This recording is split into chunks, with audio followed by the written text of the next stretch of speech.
Alright. Man, I had a really tough time getting this game to work on OBS.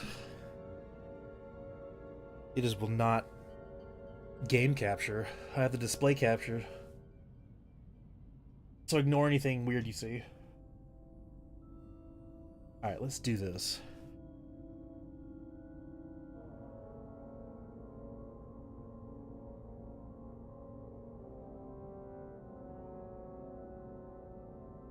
Hello everybody and welcome to my channel. Today we're going to be playing Star Trek Resurgence. Now I'm a pretty big Star Trek fan, but maybe not as big as some real Trekkies, I guess, but I do love me some original series, Next Generation.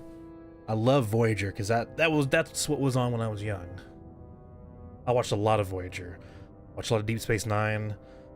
So I'm pretty excited to see what this game's all about. So let's go ahead and do this. I don't know if I should play this with a controller or mouse and keyboard. I have no idea. I guess we'll see. I have both on deck.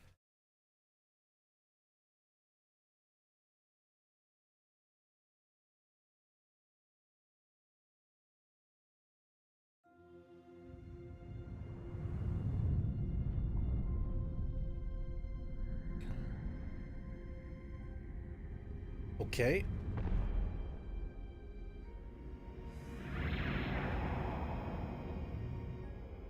Captain's log, stardate 57931.4. The crew is restless. After spending too many months piecing our ship back together, we're finally about to venture out on a new mission. And the crew isn't letting this unprecedented ion storm slow them down. They're ready for something different. I know I am. Perhaps more than any of them. Fortunately, nothing ever stays the same. It's entropy, the nature of the universe. Change is inevitable. And while entropy says order gives way to chaos, in this case, change is good.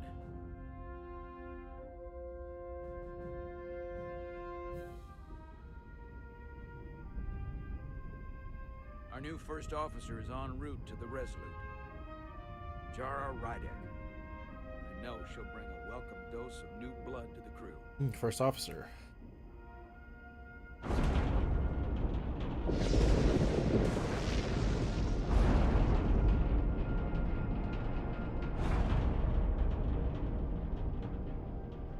Oh, I see her rank. She's a commander. Oh, what the? Okay, I guess it's controller. Thanks. No problem. I'm not great with flying. But these little shuttles Oh my god. are the worst.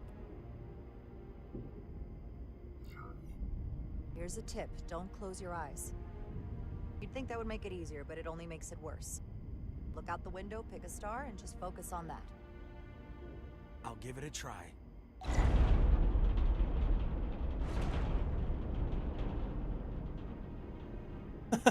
Nice smile. Sorry, I'm a little anxious. I hadn't noticed. I'm on my way to my first assignment. When we get to the starbase, I'm transferring on to the Resolute. So am I. Is she a Bajoran? It won't be easy for Jara to step in at the 11th hour like this. But if she's half the officer I knew she could become when she was a cadet at Starfleet Academy, she'll I don't be the remember. XO she needs right now.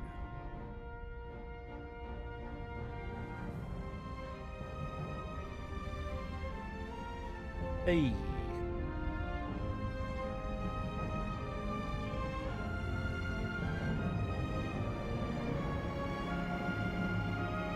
Maybe I'm misremembering a Bajoran.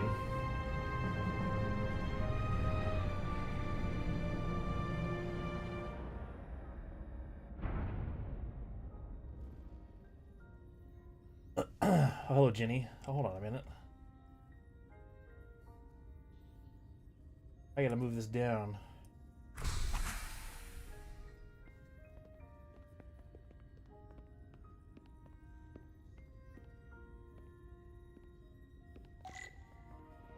Hey, doing, Jenny? I had to move down this game. Like, man,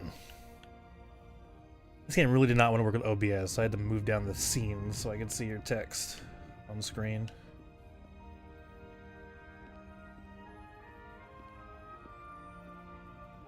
I think I put it in the right spot. Okay, there we go. Yeah. A star base on the very edge of Federation space. Long way from home now. I was gonna start this stream like an hour ago, but it took me an hour to try to figure out how to get it to work. Game capture didn't work, so I just had to settle with doing display.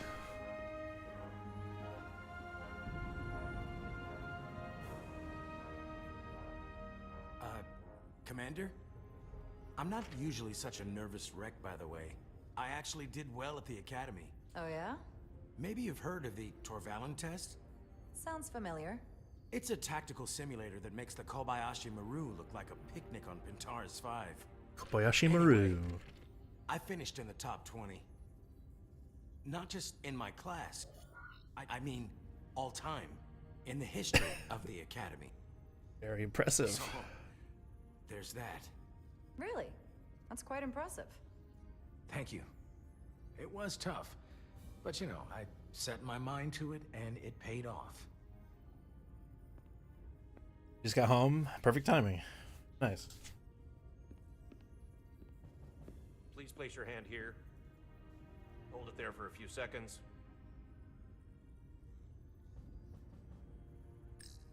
Oh god.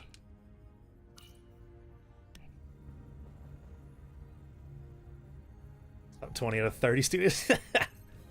Welcome, Commander Rydek. Wait, Kobliad. you're Jar Rydek? You absolutely crushed the Torvalin test. Oh snap. You finished in what, like the top 3? That would be me. Now I'm really... It's an honor to meet you, Commander. Sorry, I didn't realize before. I just came off the shuttle and was glad to be on solid ground. When people say top 3, what they really mean is 3rd place. I'm not first, so there's always room for improvement.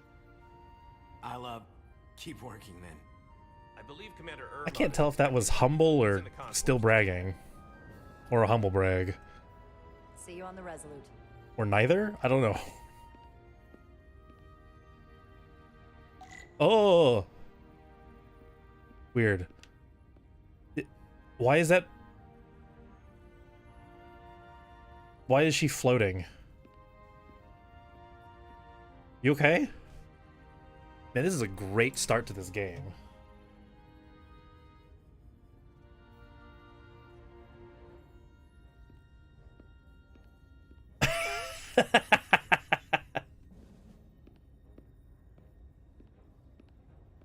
Oh god, is everyone just gonna be standing still? Looking at me? Good day, Commander. Oh.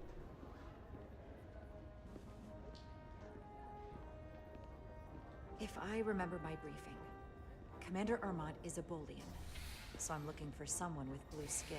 Oh, I see a Bolian back there.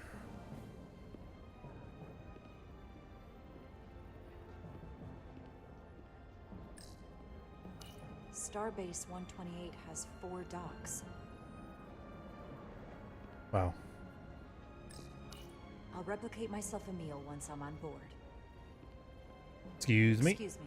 Oh.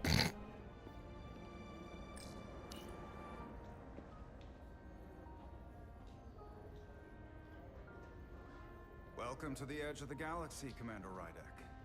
I'm Commander Jan Ermot, Operations Officer on the Resolute. Commander? I hope there wasn't too much trouble getting here. Operations officer. This storm isn't making anything easy for us right now. I know conditions are less than ideal at the moment. It was a bit bumpy, but otherwise okay. My apologies. This storm is unlike anything I've seen before. We're grateful you were able to come fill our first officer vacancy at such short notice. From everything I've read and everything I've heard, we're lucky you were available to us. Coming from a premier starship and all. To our local research vessel. I'll do my best to live up to expectations. Oh, I'm sure you'll do just fine. And if I can help in any way, just let me know. So I'm a replacement? I'm a replacement first officer of all things, too. Alright. Oh, look at that!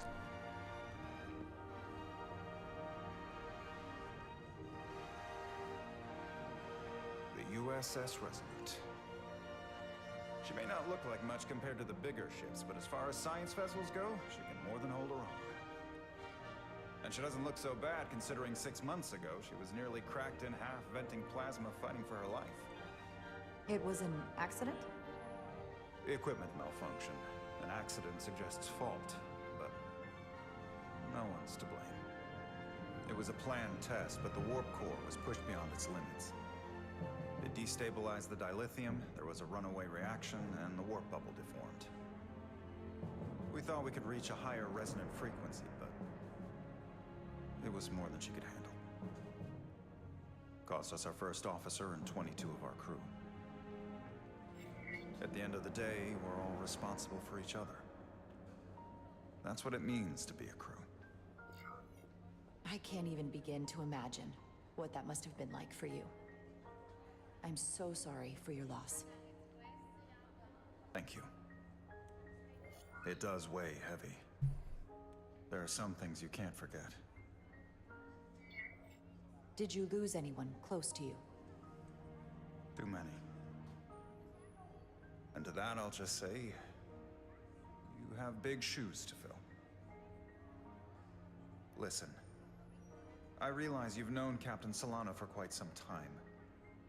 And I'm glad you're ready to bring your best. But I should warn you that when the captain announced you would be the new first officer, there were those who felt it was a mistake, that he should have promoted from within.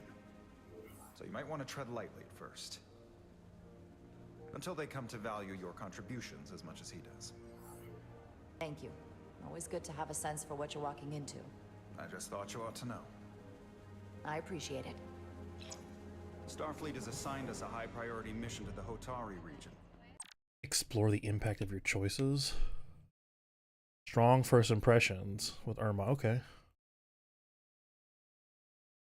Okay. I'll let the captain brief you on board.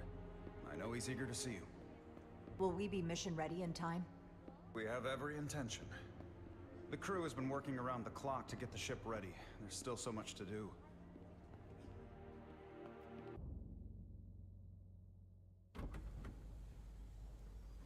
Huh? Nice. Who the hell?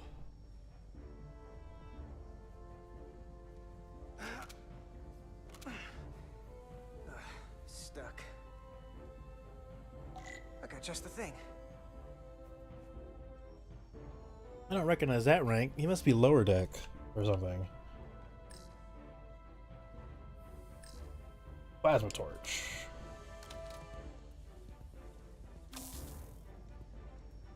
Bzzz.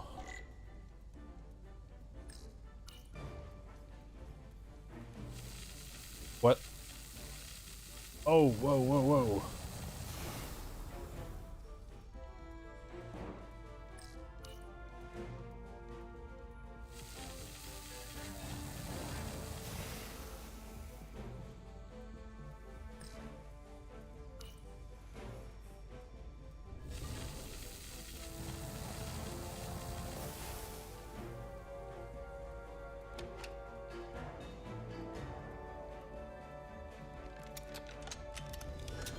Nice.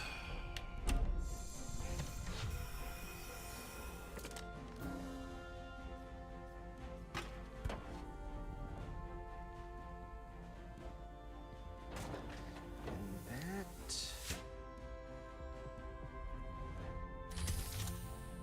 is that. I did it. I don't know what I did, but I did it.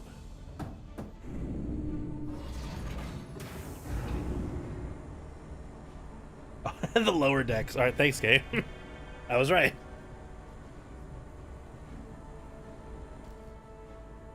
I thought that thing was totally fried.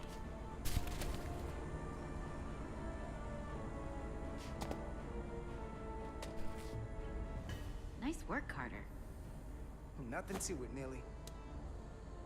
And not a moment too soon. The boss wants us down in engineering.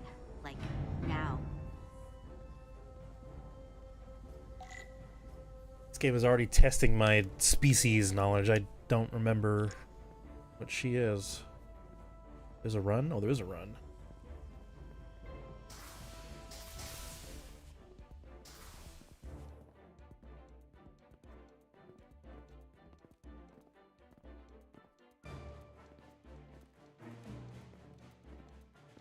Why is that guy walking backwards?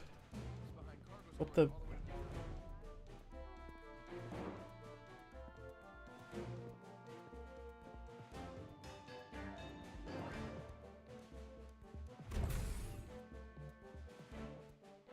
Was there supposed to be dialogue that whole time?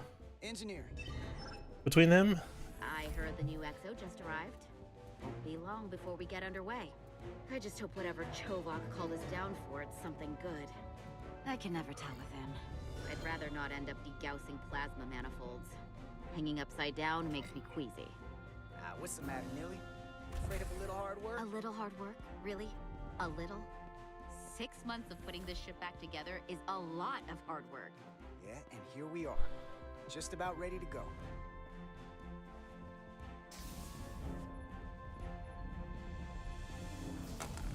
Looks like we got here before. Lieutenant Commander Chovak. We Chovak? Oh, we have a Vulcan. Commander. Petty Officers Ed Solar, Diaz. I was beginning to think you would be late. We are all hands on deck right now, which means if you are not at your post at the appointed time, I do not have someone to replace you. A point I have been forced to make to Petty Officer Edsolar on repeated occasions. So you're saying we're irreplaceable, Commander? That is one interpretation. Another would be that I would replace you if I could. You can interpret as you see fit. Uh-oh. So, I don't suppose... Uh-oh. Carter? Oh, okay. Whoops. You found it very cheeky and cavalier. You wanted us down here to check in before we go off duty? Equip yourselves in EV suits to work on the exterior of the hull. I need you to tune the structural integrity field for optimal performance. The subspace distortions and ionic interference we are experiencing are preventing the proper calibration. But this ship must be ready to depart shortly, despite the storm. The precise nature of these disturbances are not fully understood. But many systems have been affected by the wide band of emissive activity. How concerned should we be about the storm? Are you worried? Vulcans do not worry. We calculate the variables and take appropriate precautions to mitigate the risk. Right now, that entails making critical preparations, because long-range sensors show that these disturbances will be more severe at our destination, the Hotari system. You have your orders. Do not delay. Yes, Roger Commander that. Chovak. All hands on deck. Oh, what's that? All hands on deck. That's what Chovak said. You know what that means? It means this ship isn't ready to go out and the brass know it. So they're throwing every warm body at it. And they're going to leave on schedule. Consequences be damned. It all comes down to us, Nilly. We're the ones who will get it ready. I know what we can do. But this isn't just any old refit or any old relaunch. Oh, Jeez. excuse me. A lot of new faces coming on board. It's gotta be tough coming as a replacement. That's for sure. They seem all right. Something that happened 6 months ago while they were off on another ship? Well, that's nothing to hold against them. Yeah, you're right. I guess getting a little new blood on board doesn't hurt. Hold on. Now there's an old face I didn't expect to see again. Hey, Miranda! You weren't gonna leave without me, were you? Miranda, you're here? We thought you were staying on the Adirondack. Transfer came in at the last minute, so I figured I'd slum it on this bucket of bolts. Looks like you got her back together pretty nicely. I wasn't sure what to expect. Don't talk badly about one of the best ships in all of Starfleet. We've rebuilt enough of her by now. She better be one of the best. We'll see about that. But I am glad to be here. He still owes me a bottle of Saurian brandy. Oh. Don't think I forgot. Oh yeah, it's coming back to me now. Petty Officer Maris. Miranda couldn't help but feel some chemistry with Carter after their playful band. What? Okay. Maybe Carter can rustle up that bottle and we can give you a proper welcome. As soon as we wrap up this quick little spacewalk. Oh yeah, spacewalk.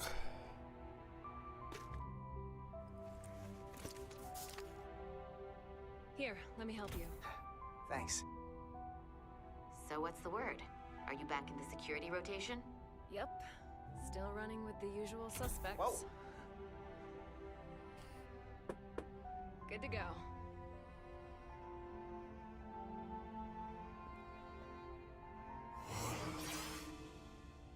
See you on the other side. You know, I wonder if I should watch that. Activating magnetic souls. I wonder if I should watch that animated series, Lower Decks. It sounds interesting.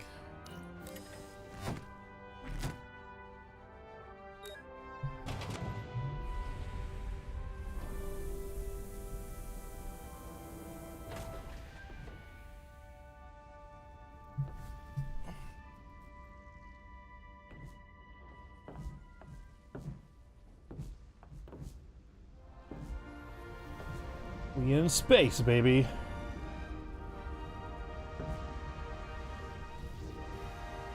Love you never gets old. Let's go.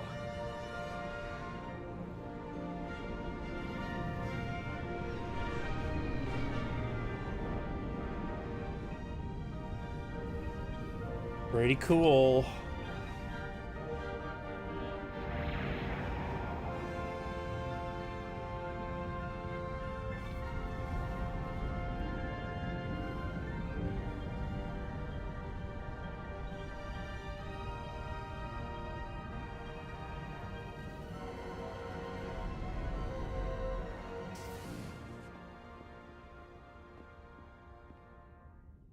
Nice. That's a pretty good transition, actually. Solano should be here momentarily.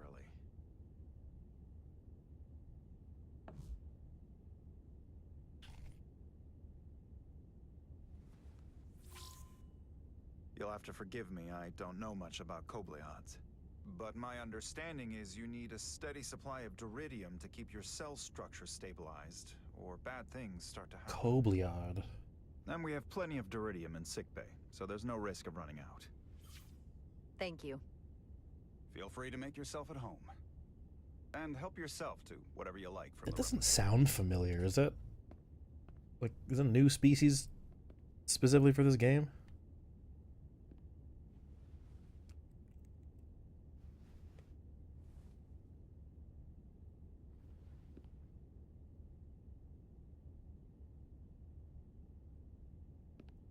Yeah, but this game does feel very Star Trek-y, at the very least. That's a good sign. He's still got a thing for trains. The warp engines of their day, apparently.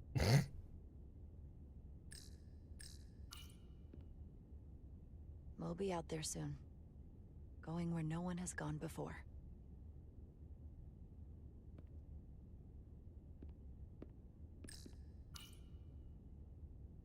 What the hell?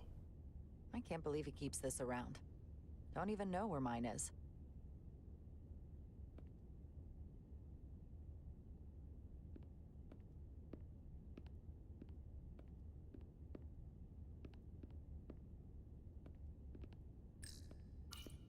Just Yeah. a sip of something. Rock the Geno. Ractigino. Classic.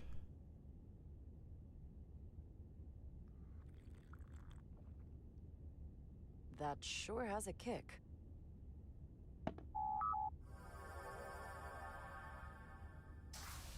Jara Rydek. Last time I saw you, it was graduation from the academy. You'd already secured one of the most prestigious assignments possible. And you were burning with enough ambition to fuel 7 trips around the Necrid Expanse. It's good to see you again, Captain. I could not be happier to have you on the Resolute. My only regret is that we couldn't provide you with a warmer welcome. The arrival of a first officer to her new ship deserves a bit of fanfare. But, unfortunately, we've had our hands full with the refit. That would be totally unnecessary. I don't need any pomp and circumstance. You've been here all of 5 minutes, and already you're trying to make us more efficient. I like it. As I'm sure you've heard, we've had a rough go of it these last 6 months. The ship suffered some damage, but not nearly as much as the crew. I assume you mean the accident. That's right. The tragic accident, really. We were on the verge of a major scientific breakthrough. A quantum leap forward in warp core technology. 10,000 teradynes per second. The ability to travel at a sustained rate of speed longer and faster than we ever dreamed. What would have been the crowning achievement of my career. Right there. Within our grasp. Until it all went so horribly wrong. We pushed her too hard, and a warp core malfunction overloaded the system, creating a pressure gradient way beyond what the ship can handle. It was heartbreaking. We lost some of our best people. As captain, I have to take full responsibility. Damn, that It was sucks. my decision to make, and I have to live with the consequences.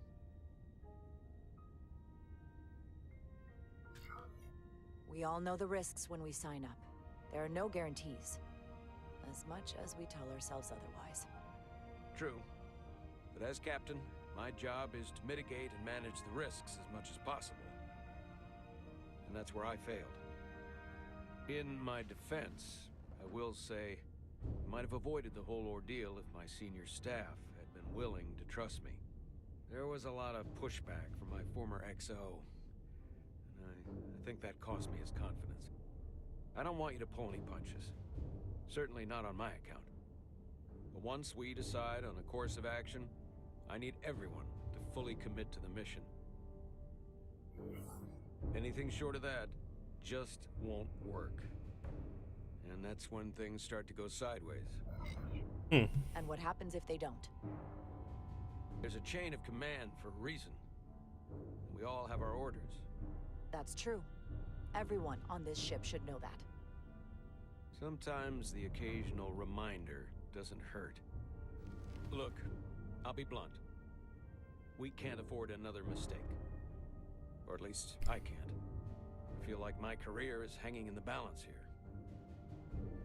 We need a win. Something to restore the crew's confidence. I understand. On a more positive note, Starfleet has tasked us with what they're calling a mission of the highest priority. Escorting a senior diplomat to Hotari space. 2 previously peaceful and otherwise non-aggressive civilizations now find themselves on the brink of all-out war. So it's a peacekeeping mission. I see it as a golden opportunity to not only prove what the Resolute and her crew are truly capable of, but also a mission for which we're uniquely qualified. This ionic storm. Our long-range sensors suggest it's several orders of magnitude stronger than anything on record. A total anomaly like nothing we've seen before. And you'll never guess where it leads. Hotari. Exactly. Very nearly in the precise location where we're headed. Where I imagine the interference will be exponentially greater. But the diplomat will brief us on the details of the rendezvous. Who is the senior diplomat we're escorting? That I don't know. Starfleet hasn't said. But I don't want to get ahead of myself. I expect we'll have some rough sledding when we arrive. Actually, wait a minute. When does this game take place? There's just one more thing I want to clarify up front. The metric that for me will be the ultimate measure of your success. What is it? If after serving as my first officer, you don't one day find yourself with a ship of your own, then I will consider it my personal failure. When that might happen is entirely up to you. But it goes without saying, you have my full support. It's been a dream of mine since before I can remember.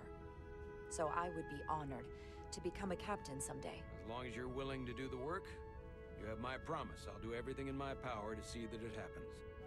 Thank you. Come, let me introduce you to the crew. All right, let's go. This game is really gonna make me rewatch something. I don't know what. Deep Space Nine. Voyager.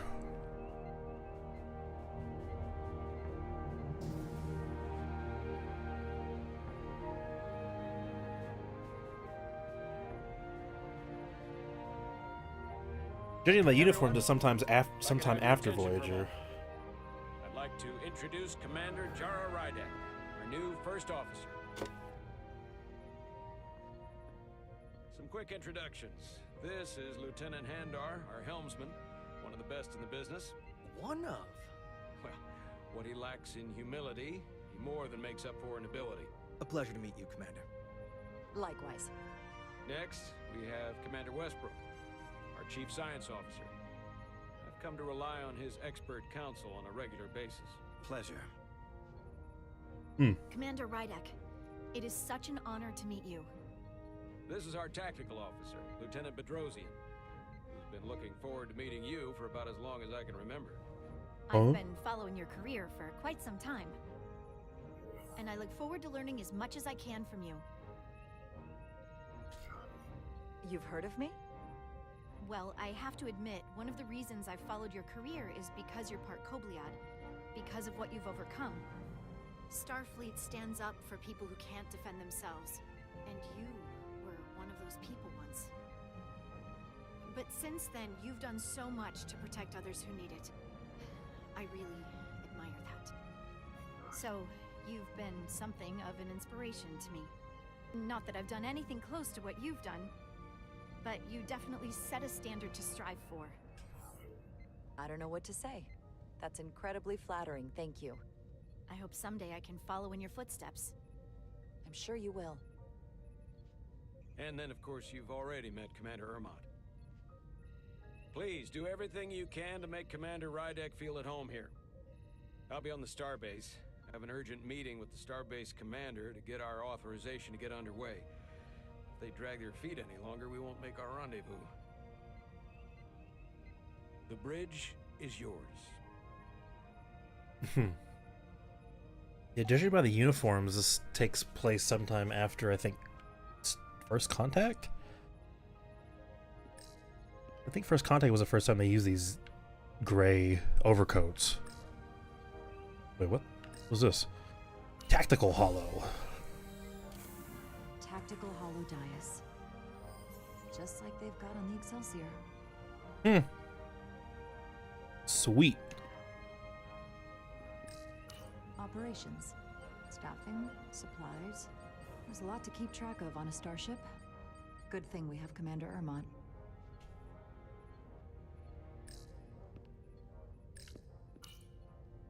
So many decks. Full of crew that are now my responsibility. Master Systems display. What's this? Engineering, propulsion, science.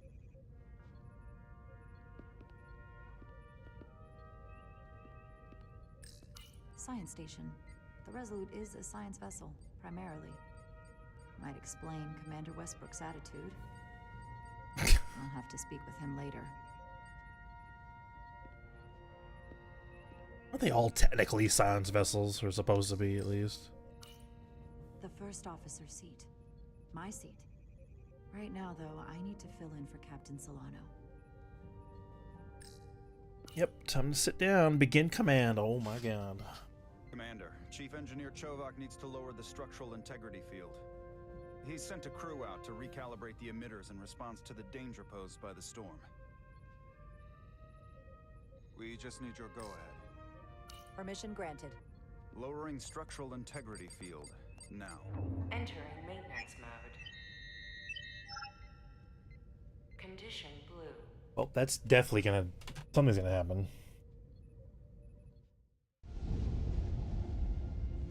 The storm is getting worse. Looks like they turned off the SIF. Great. Let's get to that emitter.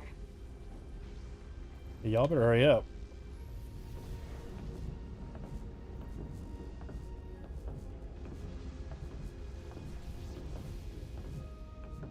Every time we're out here, I half expect to see her in pieces again. She's still got some scars on her. It adds character. When I joined Starfleet, all I wanted was a ride out of town. But this isn't exactly how I pictured it. On the outside of the ship? No. Sometimes it feels like we're just part of the machinery. Don't you want more than that? I mean, Starfleet is noble and all, but it's still a machine. A massive, massive machine. I am more than that. And so are you. You wanted to get away. This guy's way too positive, but I'm I picking out his positive buttons. I didn't want to wait years just to get out and see the galaxy. I wanted to go somewhere. See new worlds. Look up at a sky no one's ever seen before. Just because I'm cranking a hyperspanner up in a Jeffries tube today doesn't mean that's all I'll ever be.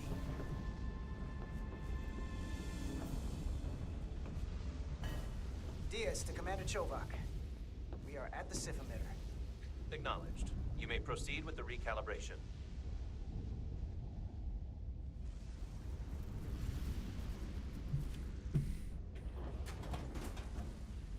Recalibrating.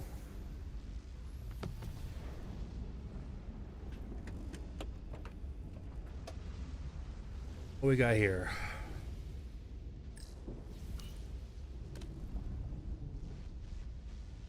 Beginning recalibration.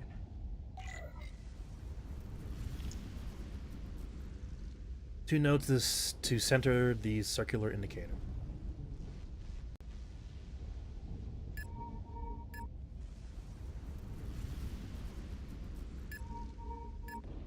Huh?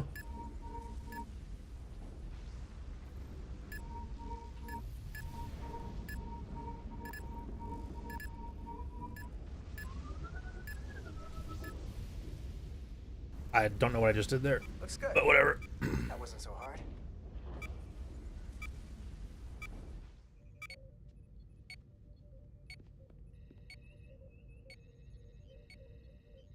Commander Westbrook, right? Chief Science Officer. You remembered my name and my rank. Impressive. What about this guy? Yes, I'm the Chief Science Officer, and I have the dubious honor of being the most senior officer on this bridge. I know this ship inside and out. Better than just about anyone.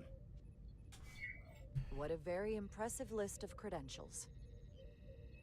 This is a research and discovery ship, first and foremost.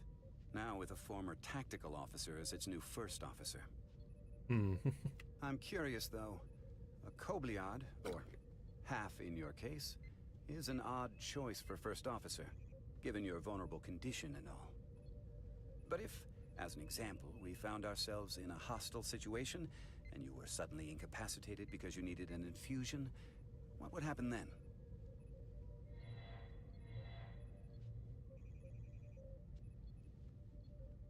You'd leave Captain Solano without an XO.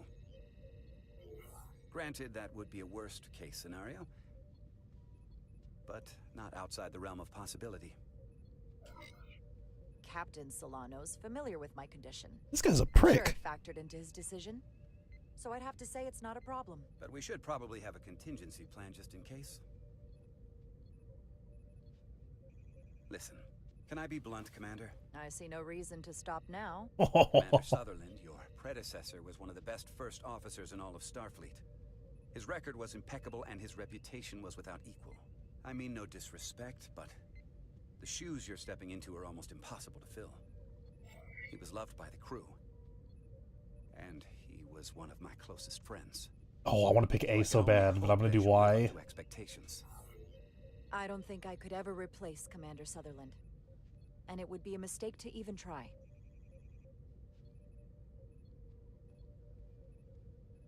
Seeing as Captain Solano is on the starbase, let me give you an update on this ion storm we're flying into. It's unusual, unlike anything I've ever seen. At the moment, I can't tell you if the Resolute will shrug it off or if we're putting ourselves at risk.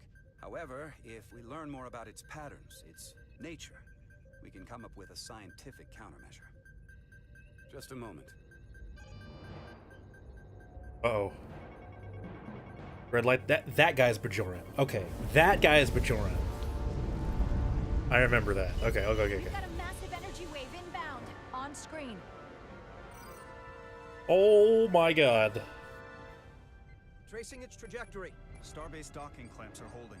The storm's emissions are fluctuating, coming in waves. And if my projections are right, we're about to get hit by a wideband burst of ionic energy, like a tsunami. I'm reading power abnormalities all over the ship. Red alert. Aye. Red alert, baby. Uh-oh. Evacuating main gangway and retracting. Putting sensor visualization on screen. With the structural integrity field shut down, we can't take a direct hit. Time to impact. 1 minute. Shield systems are severely impacted. We have limited protection. I need every available solution. What are our options? We can weaken the impact of the storm with a deflector pulse. There's a better way. I'm sending all auxiliary power to the deflector dish. Send the aux power to the shields. We can't reactivate the entire shield bubble, but it's a directional threat. So we can orient all we have towards the wave. You have to believe me. We only get one shot at this. We can't afford to get it wrong. That's right, which is why we need to send power to our Alright, shields up. Petrosian, get those shields up. Rerouting power to shields. Stand by. I need a heading. We've only got one shot. Understood. On my command. A heading, it's in the front. Oh my god. Heading locked. Raise shields.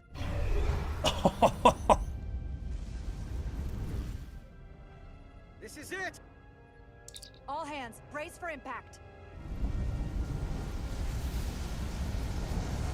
The two of you on the outside need to hang on.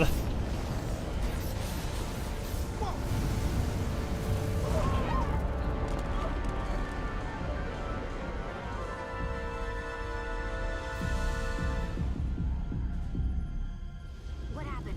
We have experienced a surge of radiation. Oh crap.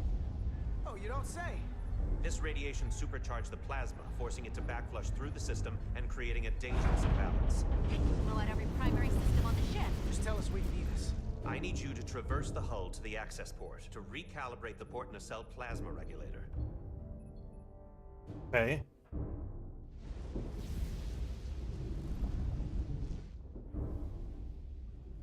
We've reached the first access point. Understood. Do you see the override for the level 1 failsafe circuits? Yes. Maybe. Yes. Affirmative. Engage the override. It should allow us to stop the EPS flow to the warp engine without triggering an automatic core shutdown.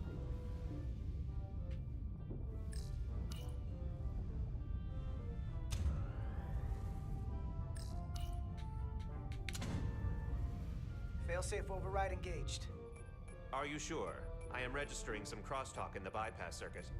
We need to route the signals so they don't interfere with each other.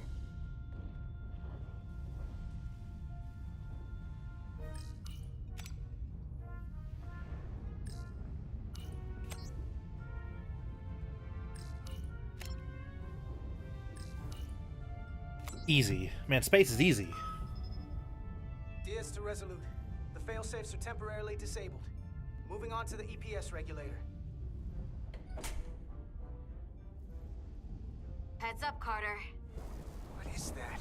One of the discharges coalesced. It's coming right toward us. Oh crap. I'm gonna try to disrupt it with my phaser. Phaser, huh?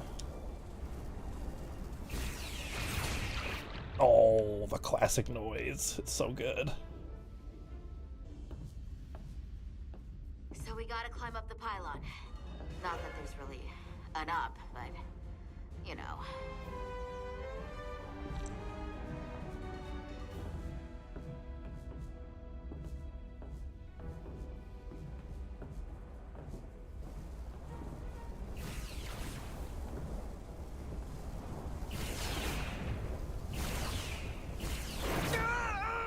Are you alright? Yeah.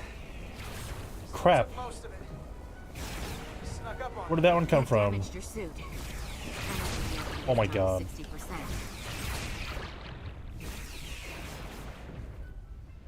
That one actually just showed up out of nowhere.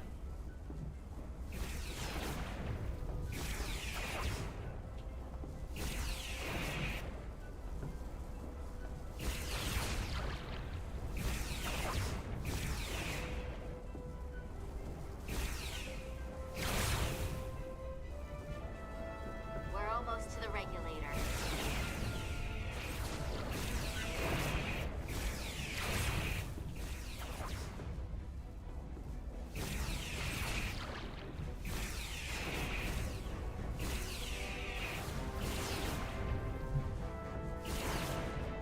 First day and already having issues? I know, right? We're at the regulator.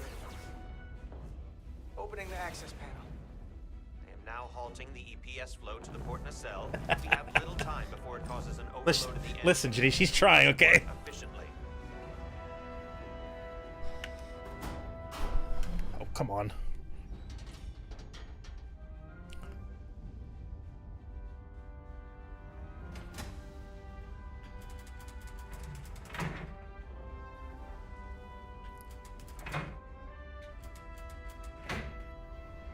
EPS manifold adjusters reset to neutral. See, look, she's helping. Oh god, space. Does a bunch of colors.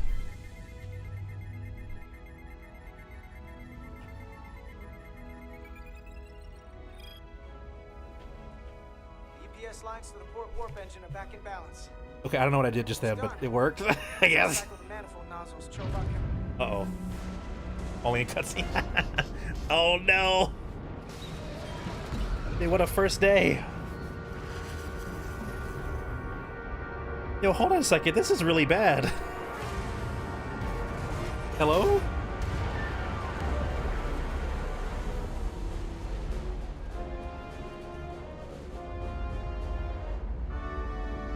This is really bad. Uh-oh. Get down! DS to bridge. We just lost the docking clamp. We've got a lot of debris coming down. All vibrations, too. We can't finish the EPS regulation in these conditions. Please advise. Get out of there. Release the ship from that other docking clamp or the hull will be ripped apart. Oh no! There's a problem.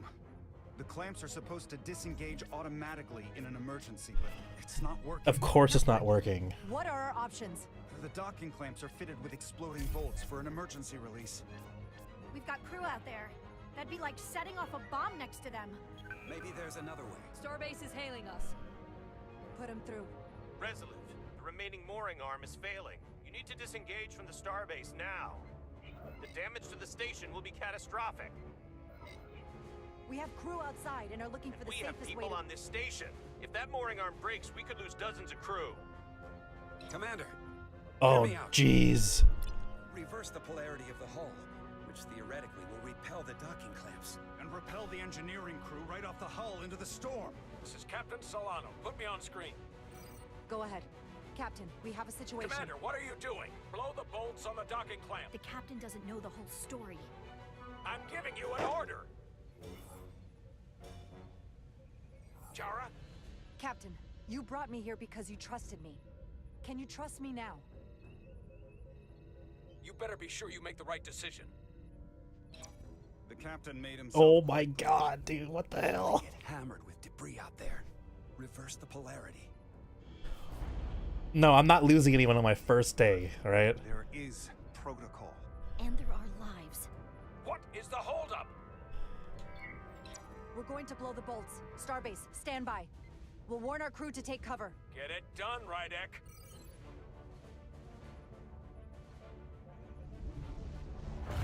Repair crew, this is Acting Captain Jara Rydek. Be advised, you have more micro debris incoming. Find cover. Cover? Nilly! Get into the access panel. It's armored with duranium. Oh, But what about you? we got a shield. I don't know, I'm gonna pick up this one, I guess. Carter, maybe we can both fit behind this. Now let me rip this access panel off, I guess, real quick.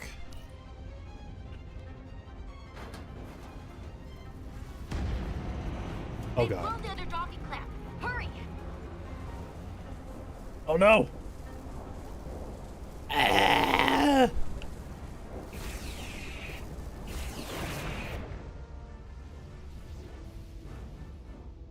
Dude, why is the aim so slow? Oh my god.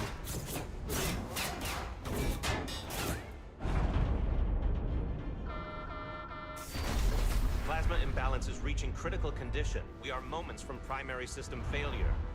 I got it. Yeah, this is actually intense. Oh, it's stuck? Are you serious?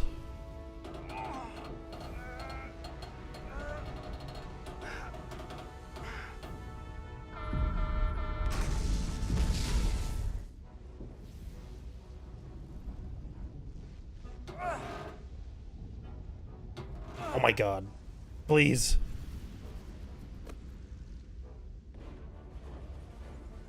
Push it.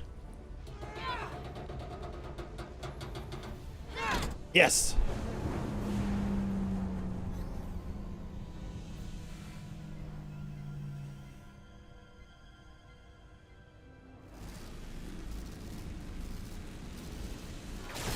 Oh.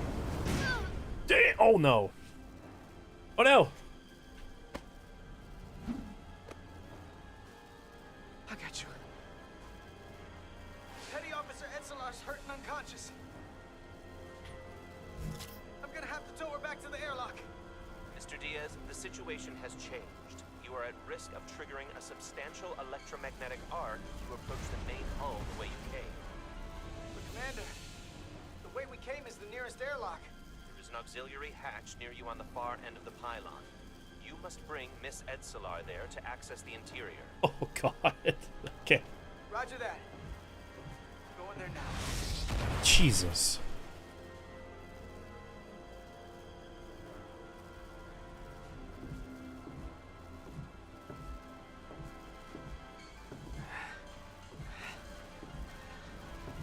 I'm at the auxiliary hatch.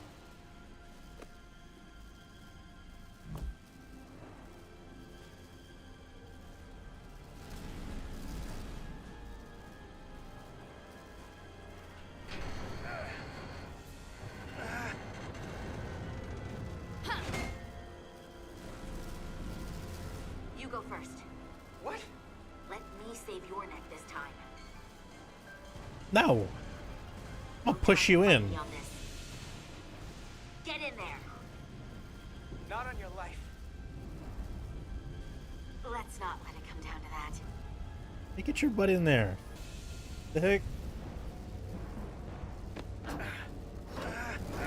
Uh-oh.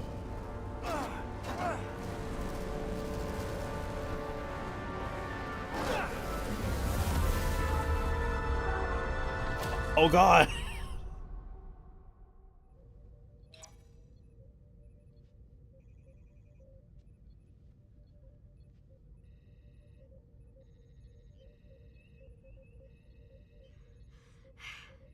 We made it.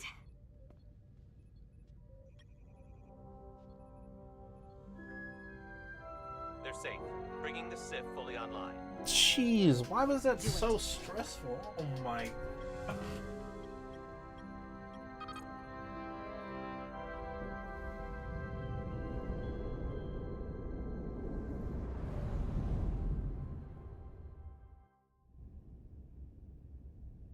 Ugh.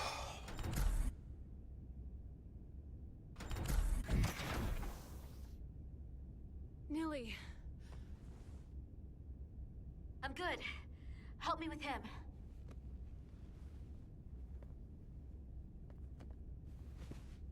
Let's get this off.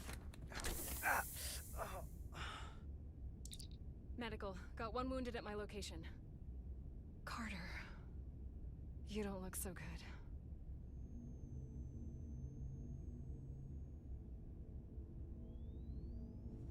You gotta be more careful. I just got here. I'm not ready to see you two get blown to space dust just yet.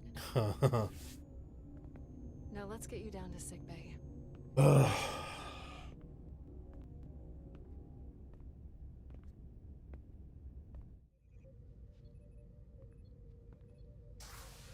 Status report. The repair crew made it inside. EPS flow is back to nominal levels. The SIF is back up. How does this affect mission readiness, Mr. Ermot? The Resolute suffered damage from the exploding bolts, but we've successfully moored to the station. The ship is secure. Our systems are coming back online, but we have a fair amount of repairs before we're ready to go. Put a halt on the roll-off of Starbase engineering staff. We have a schedule to keep. Send updates to my ready room. Commander Rydek, with me.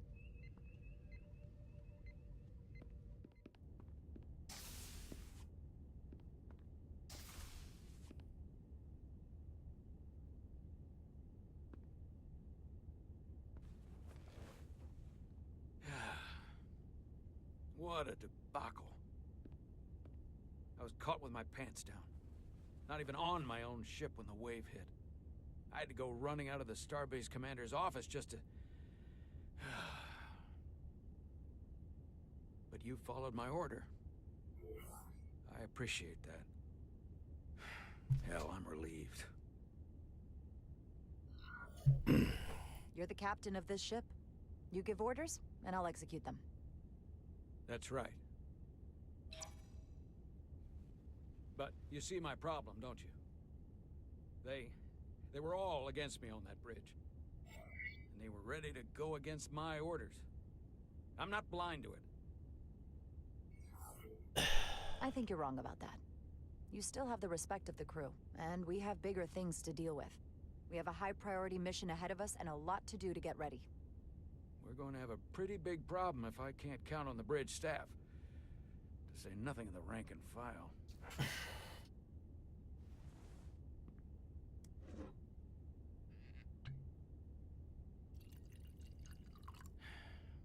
Oh. Drink? No thanks. No. Thank you. Wonder what happens if I reverse? Reverse what? The decision at the end? Your predecessor, Commander Sutherland, is missed. But for all the adoration of the crew, including the senior staff, I just couldn't rely on him. He would question, undermine me in front of the crew. Oof. I sometimes think they still hear his voice. That sort of thing is a way of lingering. That's not good. And you can't argue with a ghost. It's a fresh start. Let's say that. Captain, perhaps you and the crew would be better served if you look at this mission as a fresh start. You can never really leave the past behind. If we don't, you can never move forward. Now, this won't be easy. But I'm glad I have you here with me. Glad to be here, Captain. Oh, reversing the polarity. Got our Yeah. final Starfleet clearance to depart.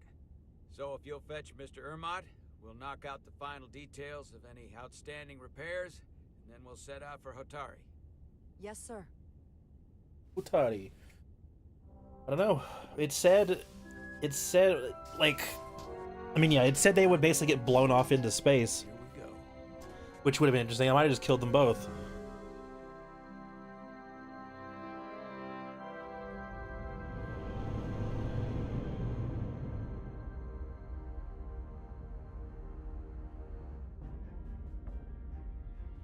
All I ask is a tall ship? What? Is that a reference to something?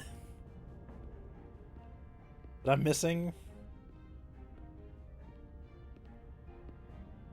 Yeah, I think the idea is that... Departments reporting full mission readiness. I think the idea of that second option was, On board. reversing the polarity of the The start of a new mission is outside of the always ship, so like the possibility. magnetic nature of The it. Orion Syndicate could sell it as a drug. Don't let the Admiralty hear you say that. And the reason they were able to walk on the outside was because of the magnetic boots. So then the magnetic boots would just stop working, and they would just flow off into space. Sit everyone. You all know, not big on speeches. We're embarking on the first mission since our refit. Let's make it a good one. Disengage docking clamps.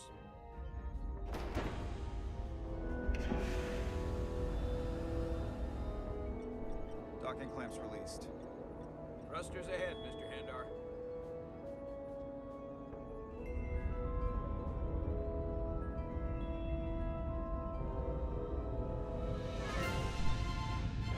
Look at that.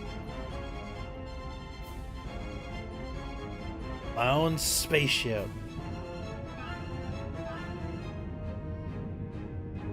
USS Resolute.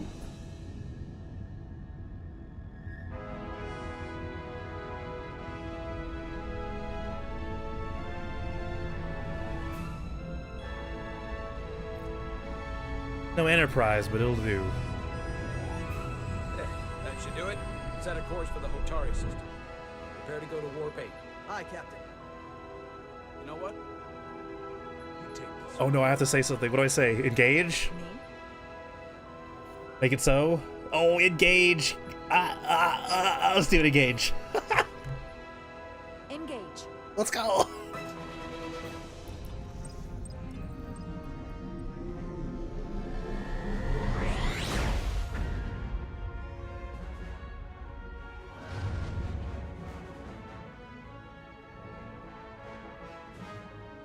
Oh man.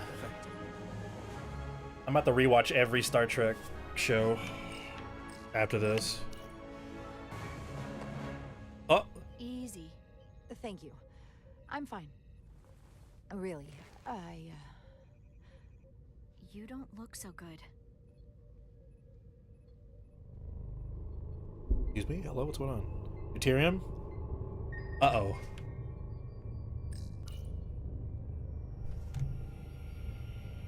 I have to get to sickbay. Go.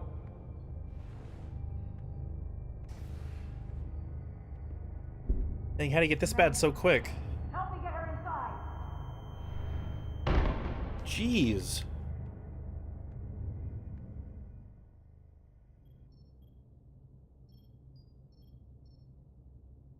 It's that bad?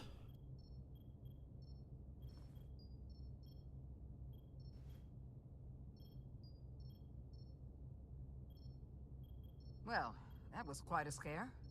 A few minutes more and it would have been one of the shortest tenures on record for a first officer. Is that the engineer that was out on the hull? That storm did a real number on him, but he'll live. Just needs rest.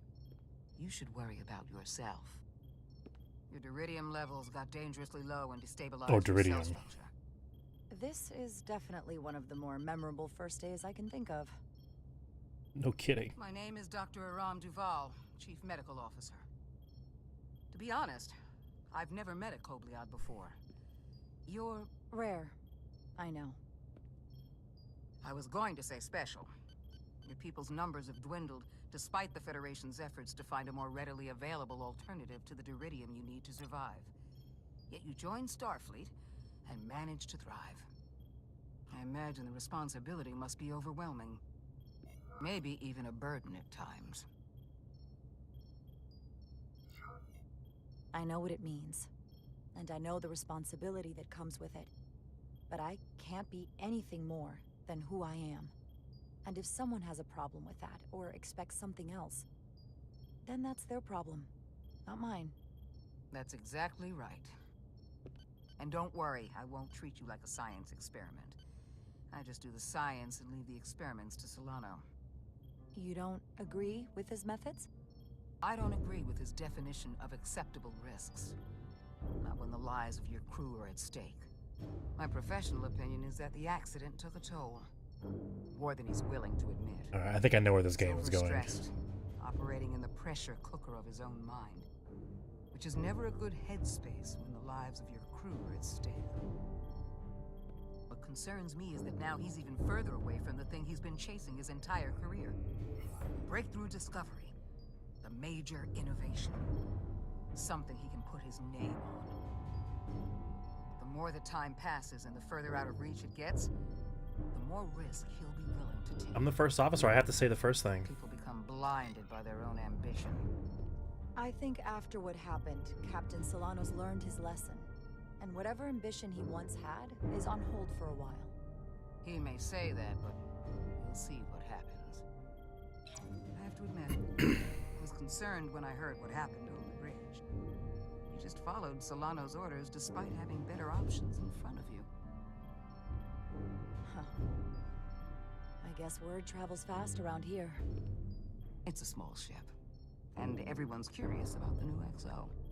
Fortunately, your cell structure is almost completely stabilized. And I'll spare us both the lecture, but I do feel it's my responsibility to remind you, without regular infusions of Duridium, you will not live. It's as simple as that. Understood. Then, my work here is done.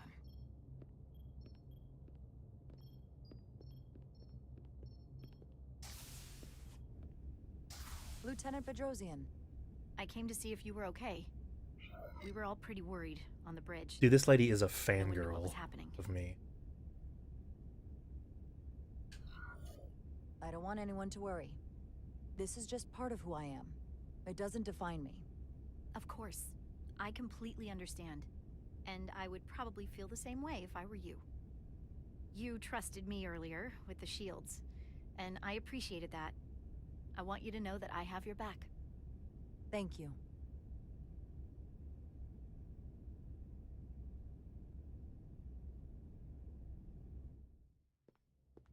Now, Carter, the emissions that gave you that burn are quite unusual, like everything else that goes with this storm. That's a combination of hyronolin and lectrazine to counter the radiation effects. That should help speed your healing.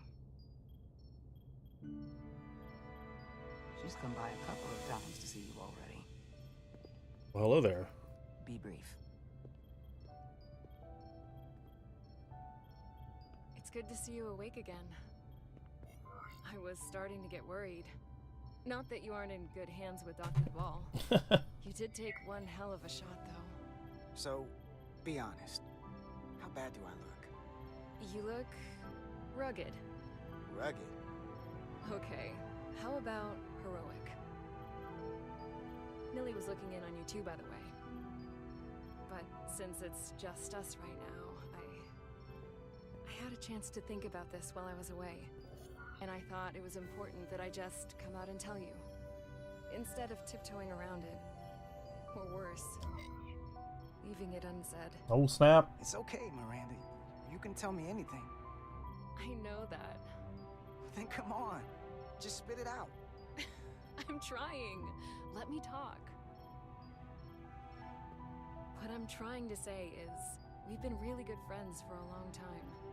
But I got back here and I couldn't ignore it anymore. I want to see if there's more between us than just being friends. Are you sure? I mean, alright. Let's go with this one, obviously. You don't have to explain it. I feel the same way. There is something between us. So, do you want to find out what that something is? If it's there for you, and it's there for me, why not give it a try? Absolutely. Are you kidding me? I just said yes. I wanted to be sure I heard that right. Sorry to interrupt, but the patient needs to rest if he wants to get back to his old self. Of course.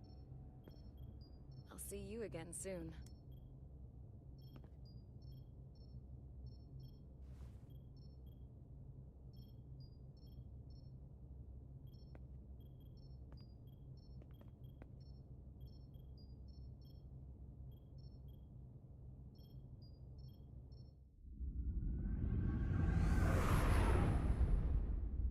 Approaching the rendezvous point outside Atari space. Helm, bring us out of warp. Dropping to impulse. Ionic interference surging, Captain.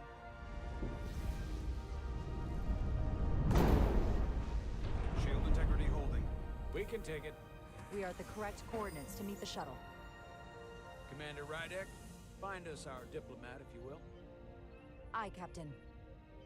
Let's reduce the noise. Filter out environmental signals. I can manually tune what's left for Federation signal types. Spinny spin. Found it. I I've located the shuttle. Opening comms. On screen. Shuttle to Resolute. Shuttle to Resolute. Debris field. Lost maneuvering. Ah, crap. Losing. I can't get it any clearer. We won't get a transporter lock. It's just not happening. Power up the tractor beam. We'll pull them directly into the docking bay.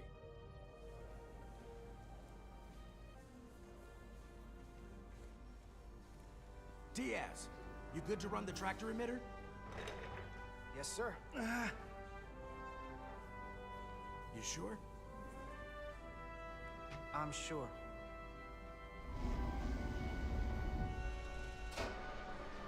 Come on, Diaz. First thing, lock onto the shuttle and stabilize the rotation.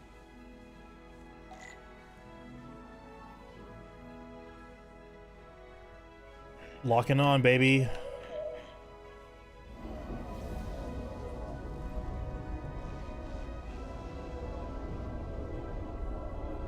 Uh-oh. We're pulling in debris. I'm on it.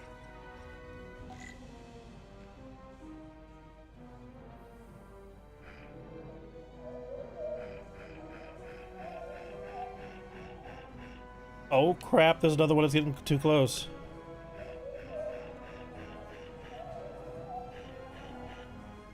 Oh god.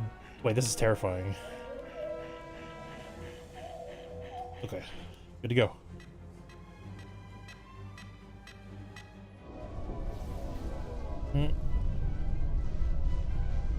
That's gonna take out the shuttle. Uh-oh. There's the bridge. There's a large piece of debris headed for the shuttle. The tractor beam can't handle it. Can our shields take it? I believe so. Commander Ryder, plot an intercept course. On it.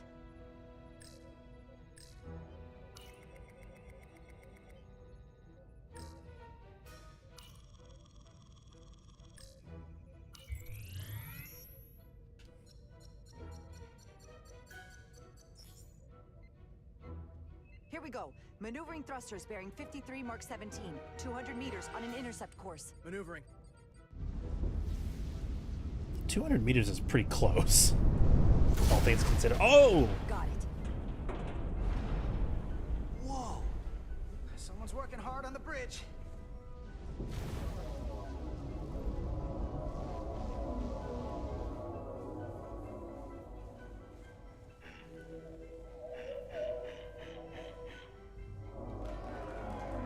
Easy.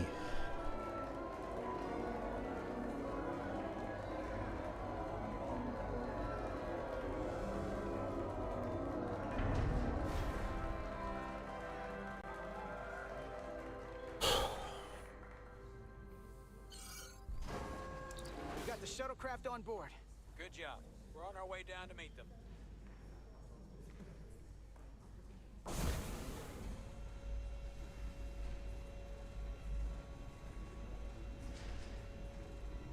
Oh.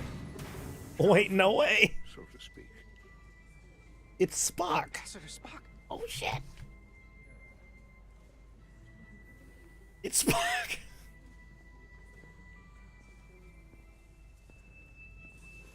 The captain will be right down to meet you, sir. In that case, I will wait for him here. A really good voice, actually. It sounds almost like Leonard Nimoy.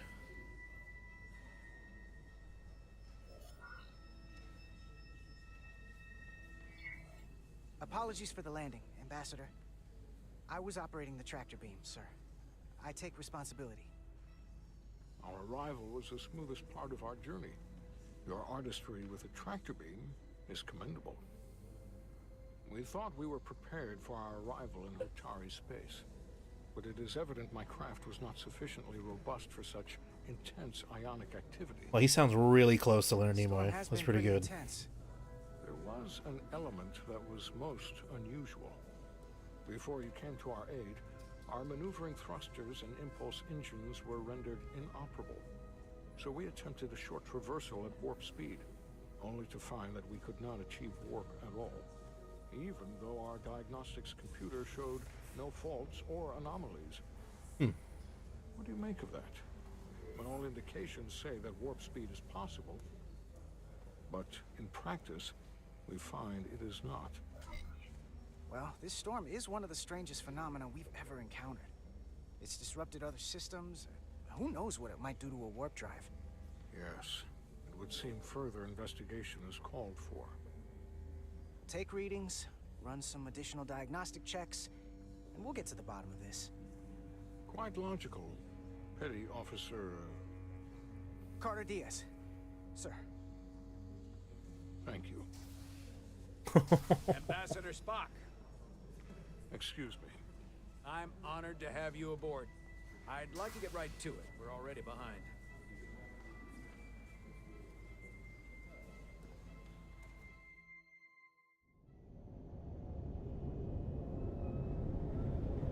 Ooh, we got Spock in the game.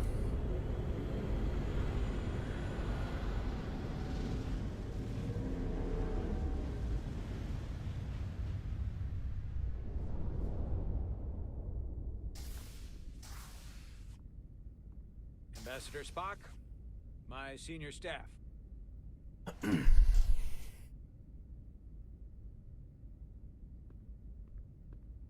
It's not every day that a captain gets to welcome a Starfleet legend aboard. You flatter me, Captain Solano. But legend implies the past tense, whereas I am very much focused on our present circumstances. I didn't mean to suggest you were stuck in the past. You're right, Ambassador. Not the most diplomatic choice of words. Oh, God. You are a legend, Ambassador. There's not an officer in Starfleet. I just threw my phone across the room on accident. I would never assume that to be the case. We were hoping you could fill us in on the details. We got the basics. Future who needs VAs when you get AIs for OG characters? Yeah, I guess that's true. Indeed, and the tension between them grows fiercer by the hour. Pretty sure this isn't an AI though. I think it's a real guy. It just sounds really... It's really close. Illydians are the more advanced species. They made first contact with the Hotari over a century ago.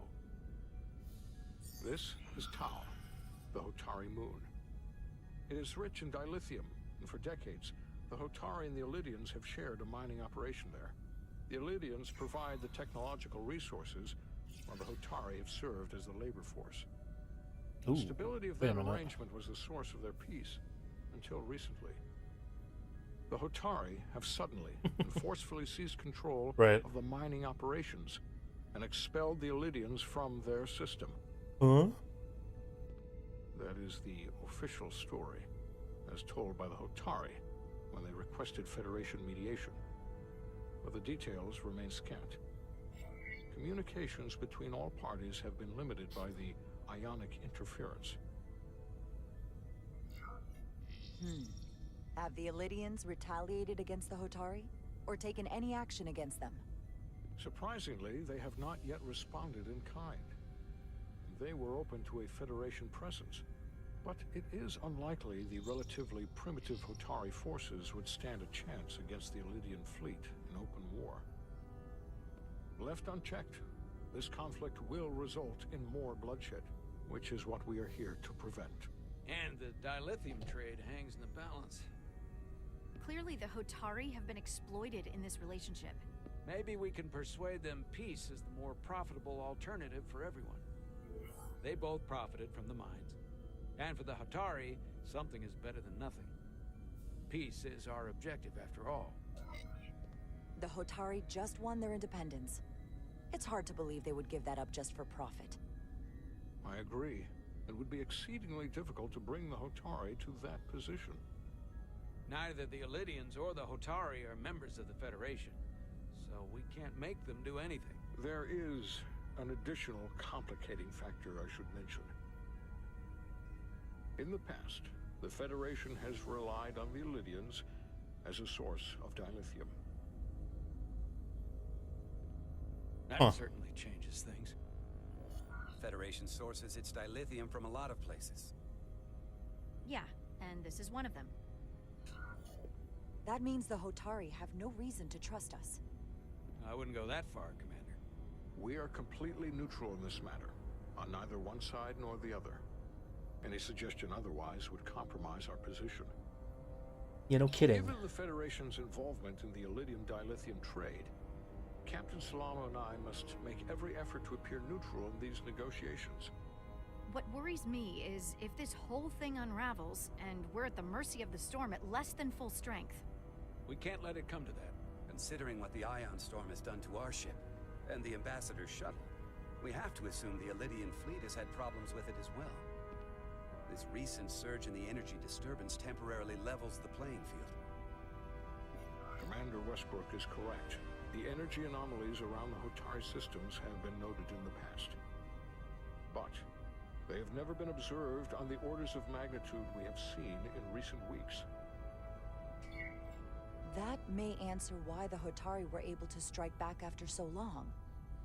They finally had an opportunity, and they took it. That would also explain the Ilidians' restraint. And reason to learn as much about the energy anomaly as we can while we are here. We do not want to be caught at a disadvantage of our own. So I trust we understand our circumstances. It's a pretty complicated situation. Table here, and we're going to be leaving for the negotiations shortly. Commander Westbrook, I want you to leverage our systems to investigate the anomaly from here while we're gone. Aye, Captain. Thank you all. Dismissed. I want to speak to both of you privately.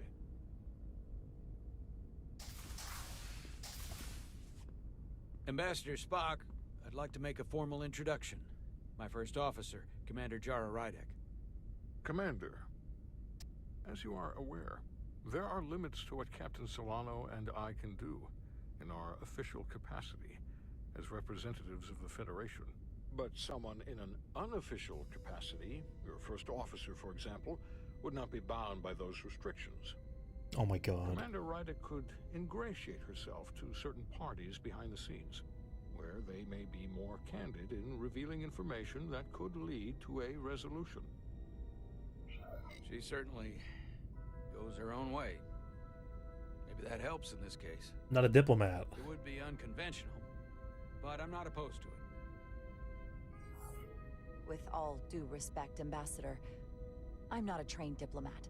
That's exactly what we're going to leverage. I began my time in Starfleet as a science officer, not as an ambassador.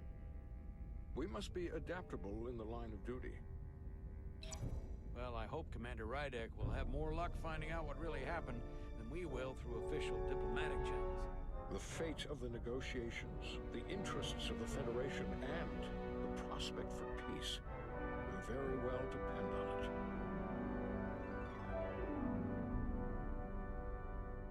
Game actually has really good writing and like direction so far. I'm impressed.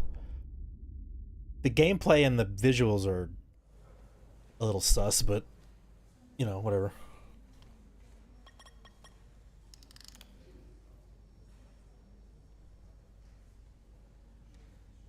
Hey, she's okay. Mr. Diaz, I understand you have already discussed the warp drive failure with Ambassador Spock? I have. It is imperative that the Ambassador's shuttle be flight ready. I need you both to ascertain the root cause of the system failures he encountered. I'm surprised, Commander. I thought you would have wanted to work on Ambassador Spock's shuttle yourself. I respect the Ambassador and his many accomplishments, but I do not derive any satisfaction from interacting with his shuttle as if it were somehow transubstantiated through its association with him. Especially when I have the entirety of this starship to concern myself with. Do you enjoy anything? I am not the chief engineer of this shuttlecraft. The Ambassador asked me to take a look, and I'm ready to crack this thing open. Good. You could learn from Mr. Diaz's focus. I'll take notes. Then I will leave you to it. Make note of any abnormalities in your report. Carry on. It seems like he's warming up to us. Yeah. Even Chovok has to look at that face and know you've earned some real respect. And I have to admit that I owe you one. You were right to make me go first. I don't know what I was thinking. God, I wanted to say don't forget it as a joke, but like, I don't think it's going to be in a joking manner. I'm not sure. You've pulled me out of trouble how many times? Call it even. Okay. At the very least, maybe I can track down that bottle of Saurian brandy you're still on the hook for. But first, we have work to do.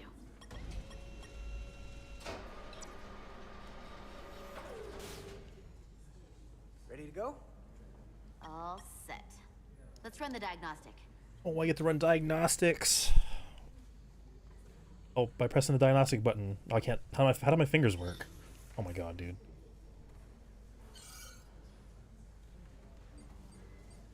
So, I know about your talk with Miranda.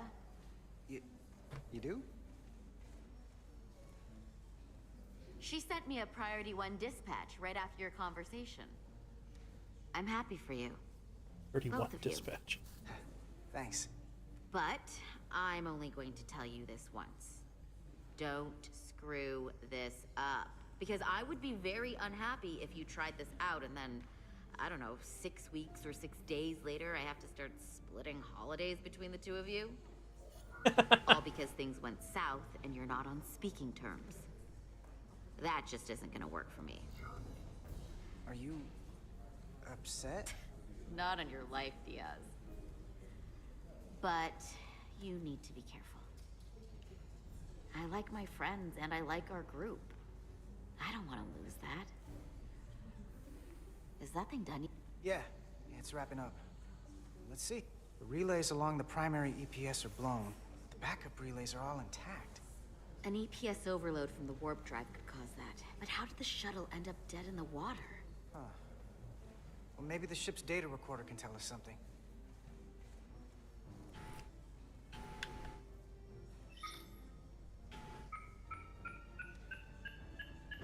Here. They were only about 8 minutes from their plotted warp point. No faults, just those warnings. What are they?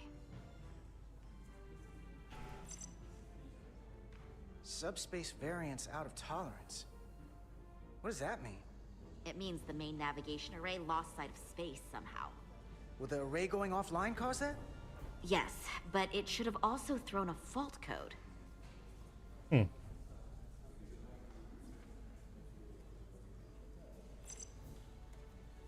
The warp field became inverted suddenly.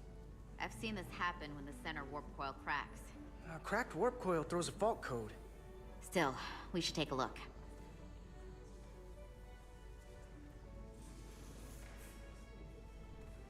I can actually read this. Warp field inversion. Under normal operating conditions, the warp field generates on a plane parallel to the operating axis of the vessel. The warp field... Oh god, I can't read that. Collimates.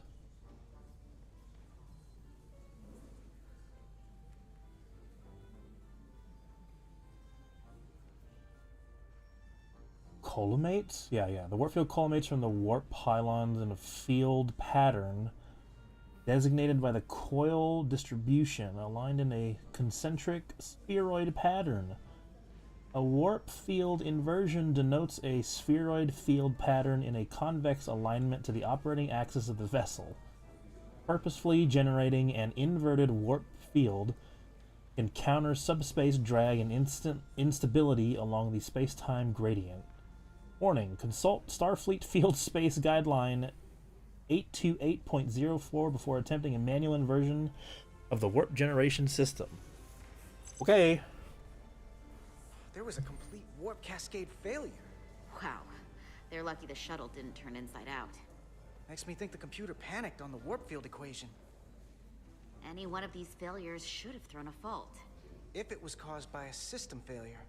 None of this caused the relays to blow. Roll forward to when that happened. Yes, ma'am. So here, they take a moment to get their bearings and they attempt to re-engage the warp drive. There. That's the relays blowing. And look, there's another warp system alert. They're all the same. Subspace variance out of tolerance, or warp inversions. Finally, there's a complete warp cascade failure. Then it's one of two things. Either a warp coil is cracked, or the navigation array is offline. That makes sense. Divide and conquer. You want to check the warp coils or the navigation array? I'll check the other. Let's not overcomplicate this. One of these systems is likely broken. Let's do the navigation array. I'll check the navigation array.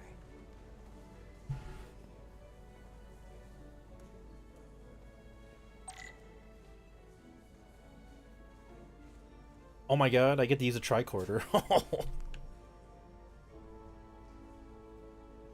Your tricorder can record and analyze data. Looking through it will reveal the unseen. Use X to equip or holster your tricorder. Holding RT to scan glowing objects. You must be close to some object to scan them. Watch the frame of the screen to see. Okay, okay. Oh, look at that. I got a tricorder. Look, there she is.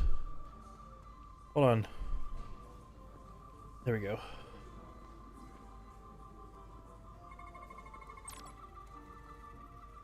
Deep scan. Some objects you can scan will activate a deep scan. During a deep scan, use LB and RB to switch between different scan modes and search for glowing objects. The mode indicates on the tricorder will blink if there is an object to find in that mode. When you have scanned all objects, the frame will change color. Sweet.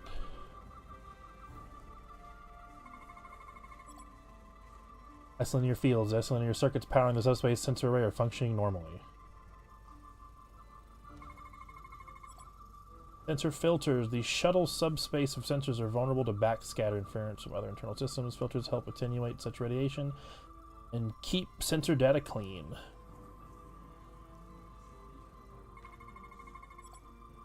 Subspace sensor array. Subspace sensor array monitors the gradient transition between normal space and subspace while the vessel is traveling warp speed. No physical damage detected. Everything's good to go. Navigation array checks out, so it must be a coil. Except it's not. Checked and double-checked. Well, the readings don't lie. Here comes the security detail for the way team.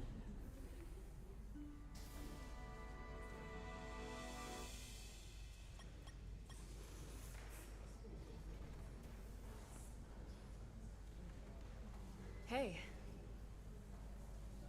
I'm not here. We're escorting the negotiating team to the surface as soon as they come down from the bridge. I don't want to interrupt some important work. I was just hoping to see you before I go. The captain and the others will be here any minute now. Should be an interesting ride down to the surface. You gotta look busy for the boss. Well, we can't let the brass catch us slacking on the job. Just play along. This is a Mark IV outboard diagnostic panel used for troubleshooting shuttles and other medium-sized transport vehicles. Some people prefer the Mark V because it's one better, but the Mark IV is still one better than the Mark III. That all sounds very technical. Hey, Maris. Aren't these those button pushers you're always hanging out with? And you're the phaser jockeys we always Button needed for pushers. recent squares, right? All aboard for Hotari. That another one of the captain's railroad things? Gotta be. I just usually zone out by the time he gets to the whole, steam engines were the warp drives of their day part. Catch y'all later. You don't want to miss your train. I do have to go. Is there a kiss button? Lie, Yes, there is. I'd rather not leave right now. More important things on my mind. Like this. Hey.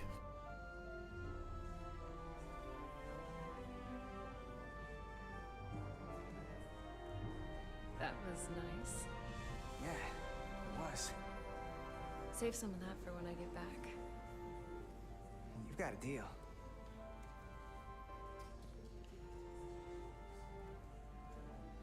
Be seeing you. Man almost died. He's gonna be living his life to the fullest. You know it. I gotta get all these options. Kiss her, love her, Salar de Diaz. sex her, you know? If you could float back down to reality, Duh. we still have a ways to go. All right, where were we? So, the warp coils in the navigation array are fine, but the nav computer doesn't seem to think so. I'm out of ideas short of field stripping the shuttle from bow to stern. You wanna take this out of the shuttle and throw it on the bench? Oh, real hands-on maintenance. I like it. Okay, the nav computer is patched into the ship. The ship's computer can double-check our work. If the shuttle's nav computer is putting out false data, we'll know it. All right, let's see. Let's run through the shuttle's logs again. Running now.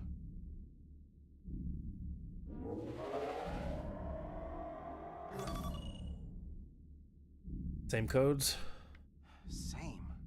Warp field inversion and a cascade failure. However, the Resolute computer doesn't show the same subspace variance.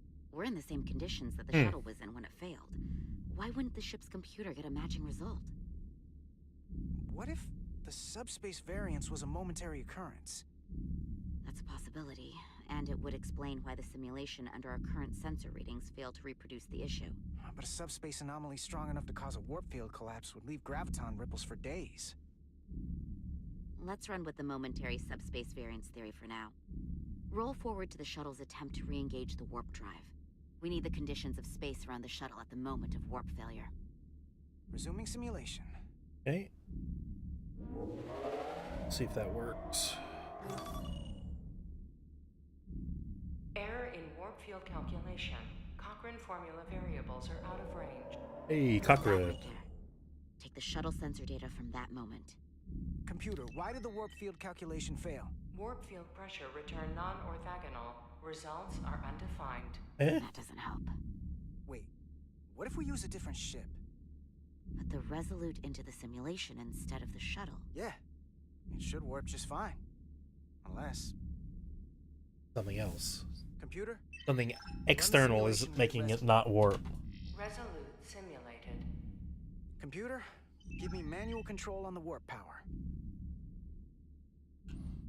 Static field intensity, warp 1.1. 1.2. 3. Warp pressure is destabilizing. Error in warp field calculation. The warp drive has experienced a system-wide cascade failure. Warp field collapsed. Subspace variance is out of tolerance. Cochrane formula results are undefined. Bingo. What-o? The same moment when the shuttle failed to warp, so did the ship.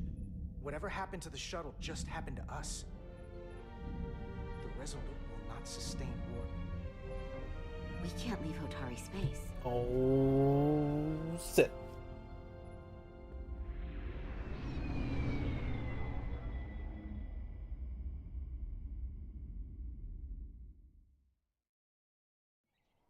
So I gotta deal with that up there, and now I have to go be a diplomat down here? Is that what's going on?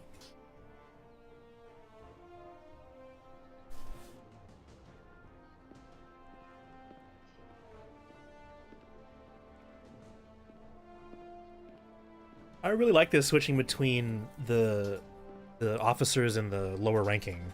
Ambassador Spock, Captain Solano, welcome to Hotari. We are honored you have come. My name is Tyler Saltaris, Minister of Diplomatic Affairs. The honor is ours, and this is Commander Trapped in Hotari Java seems Ryder, sus, right? First officer aboard the USS Resolute. You'll find she has a keen mind and unique insight into the dynamics between the Hotari and the Illydians. It's very nice to meet you. Likewise, I hope... These must be the representatives of the mighty Federation. Jeez. The reigning authority in the galaxy. Or so we've been led to believe. Whether that's true or not remains. Gonna play Star Ocean now? But, either way, we're grateful you've made the time to come to our little corner of the universe. And you are? This is Galvin, and this is Citron, the heroes of the revolt in the mines. Oh, it looks like there's some kind of rift even in the Hotarans. Uh-oh. Here we go. Hello, Jay. We're playing some Star Trek today. This is the last time we ever have to come here. If you'll excuse me. This is about to be crazy. I think we're about to begin. Did you hear the arrogance from that guy? I don't know what we're walking into here. But that guy was something. He certainly seems full of himself.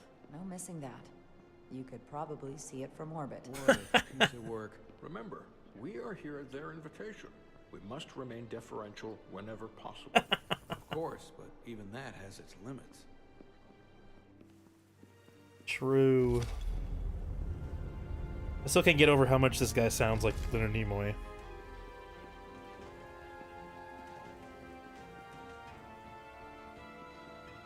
Alright, let's see if we can negotiate this hostile situation.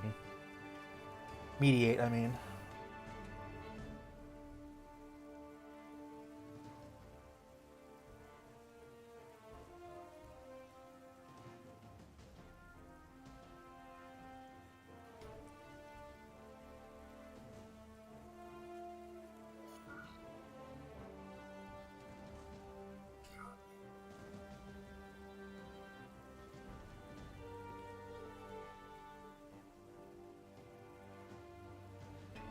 Ambassador Spock, welcome to Holtari Prime.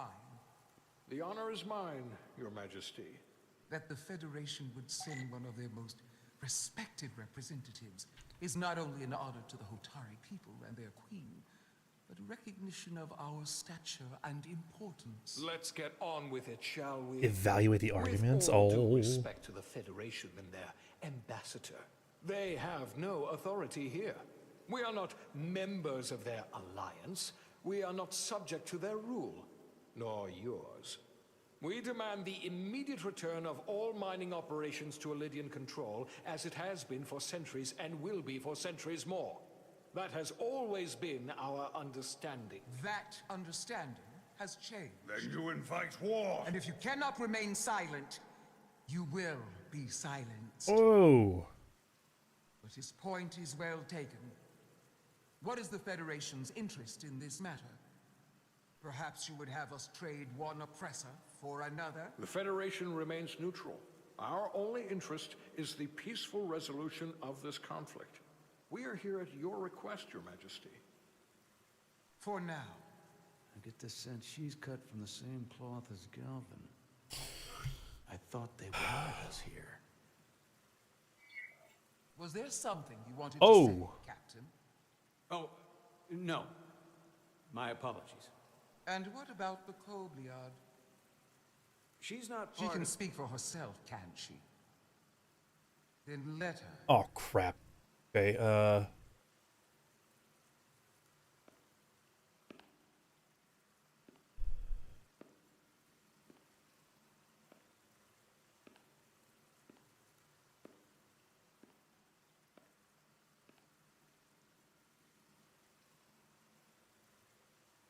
Now then, one should know their place. What you might be somewhere else is not what you are here. Which is standing before a queen. And a queen deserves respect.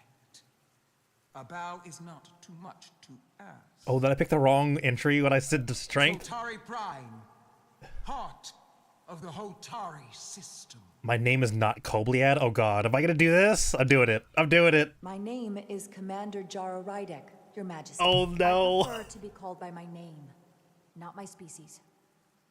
Then I suppose that makes us even. Commander Rydek. You are Kobliad. Your people suffered brutal treatment at the hands of the Cardassians. Their injustice towards the Kobliad is as unimaginable as it is unforgivable. Not unlike how we have been treated by the Elydians. Yeah. As much I as guess she didn't like me showing strength at the beginning. Remember, it was the Hotari who I thought that was gonna be the right answer. Hundreds of innocent Elydians were slaughtered without mercy in those mines. The blood is on their hands, not ours. Quiet! Oh god. This is not going well, I don't think. If after all the Kobliad suffered, you finally had the chance To right that wrong. To get out from under their control. Don't let me answer this question, please. No. Or would you negotiate a peace? Oh God. Oh, hold on. Uh-oh. I don't...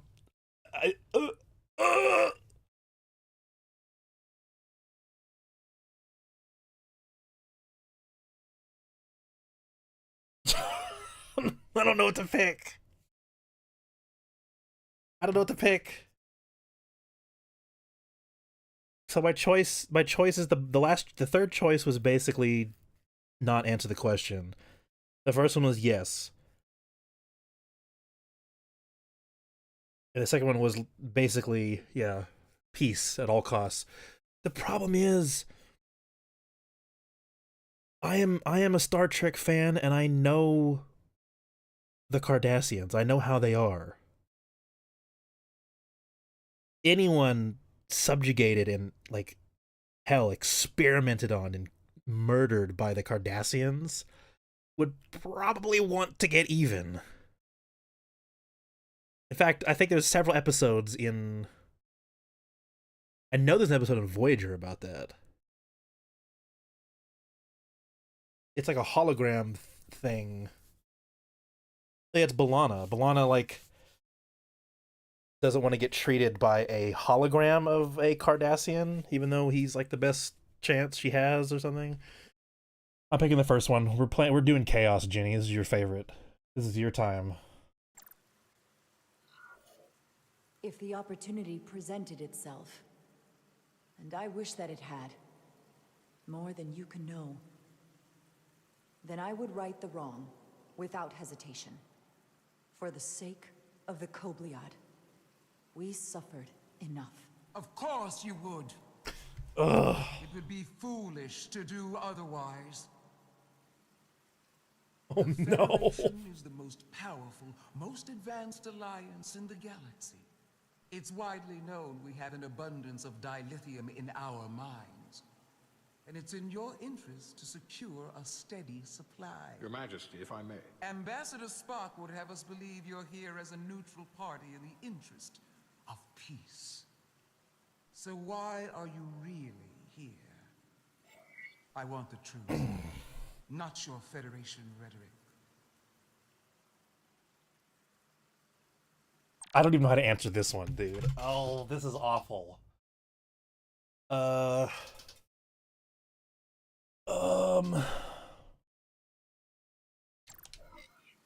I'm sorry, Your Majesty, but it's really not my place to say what the Federation's interests might be.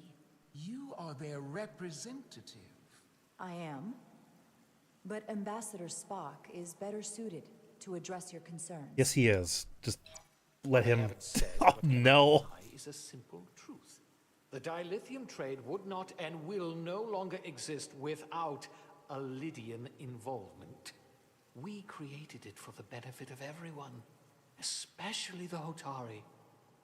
We've given them warp technology. We've let them share in the profits. We've made their lives infinitely better than before dilithium was discovered. All of that goes away if the Federation turns a blind eye to their treachery. That is Oh. enough of your lies. Uh-oh. The Hotari are quite capable of running the mines. We've done so for centuries. Uh-oh. So tell me, who deserves control of the dilithium trade and the mines on Tau? Who should the Federation recognize? The Hotari or the Alidians? Oh, I have to pick? I actually have to pick? Only be one or the other. Oh, oh no. What do I do?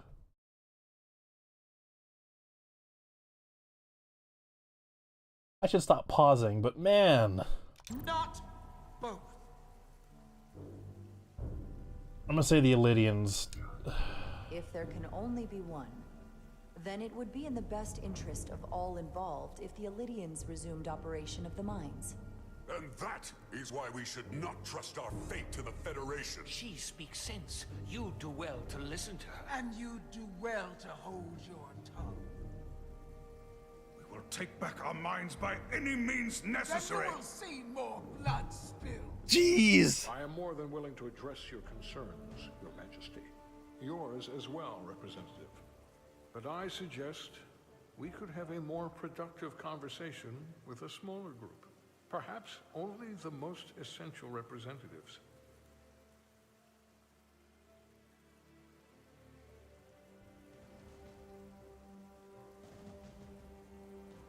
I would agree, Ambassador Spock.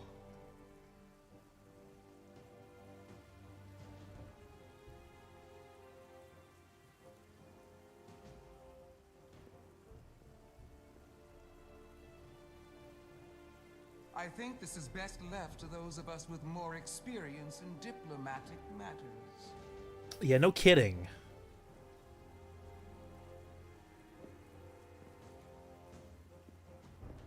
That was rough.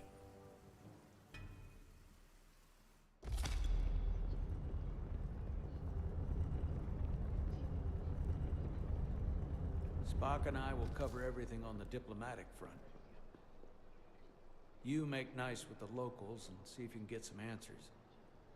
We need to find out why the Hotari are so willing to risk war. What happened in those mines?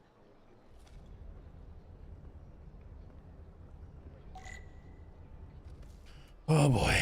Alright. Maybe this will go better.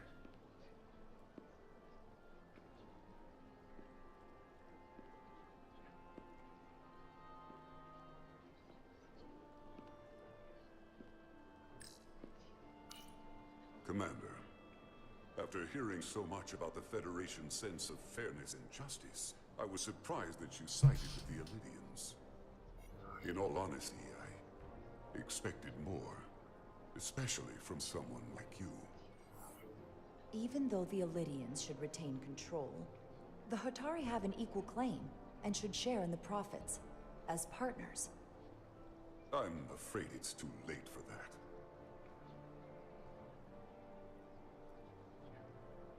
I assume you were there the day the mines were seized from the Illidians. Not seized, reclaimed, and restored to their rightful owners. Yes, I was there. We had to be decisive, before the Illidians could even realize their worst nightmares upon them. Were the Hotari miners armed during the revolt? I'm just trying to understand how it happened. If by that you mean armed with centuries of abuse and exploitation at the hands of the Illidians, then yes. Which doesn't really answer my question. We had them vastly overwhelmed from the start. They respect one thing above all else, and that is force. The greater the force, the more certain the outcome. Any talk of making peace is just that, and worth little without the strength to secure it. Which makes me wonder about your ship, the Resolute. Undoubtedly the Federation's finest warship. Ready to contend with anything the Illidians might have in store. Or is that not true? Maybe I've misjudged it. It wasn't designed as a warship. More for scientific research and exploration. But the Federation must have ships designed for war. Technically, they're Starfleet ships representing the Federation. But yes. I see. Sidron. A pleasure meeting you, Commander. I'm sure we'll cross paths again. Oh boy. My first day as a first officer and my first day as a diplomat. Not going well. Soothing.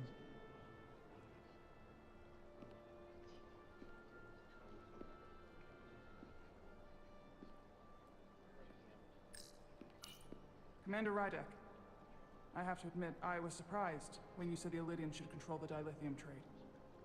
I was under the assumption the Federation was neutral, but maybe I was wrong.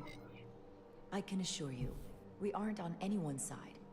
We are and will remain completely neutral. You have my word. I hope that's true.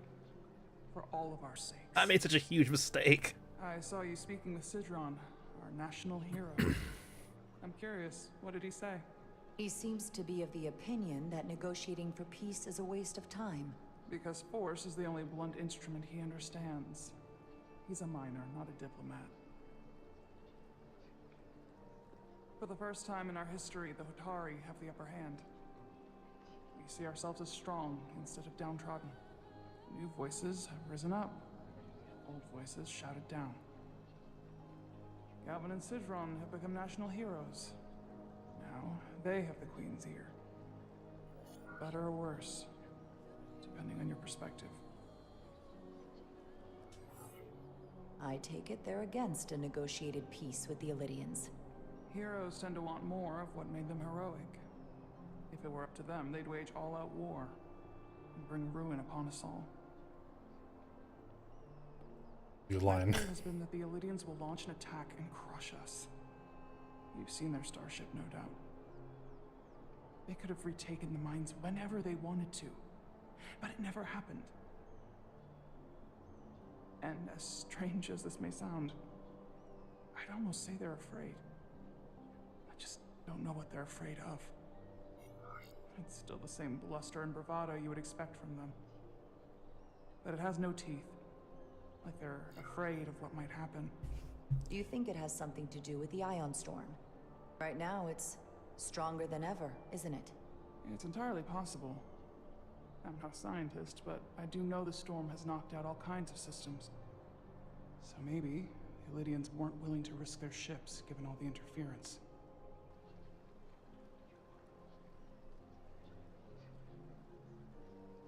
Since the day of the revolt, Galvin has seized control of the mines and restricted all access.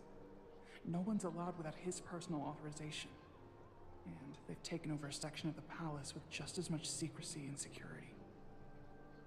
I'm told it could be something they brought back from the mines. I've made inquiries, but everyone pretends it doesn't exist. I strongly suspect they're hiding something. Are you sure of this? It's been the talk of the palace since the day of the revolt. How can we know?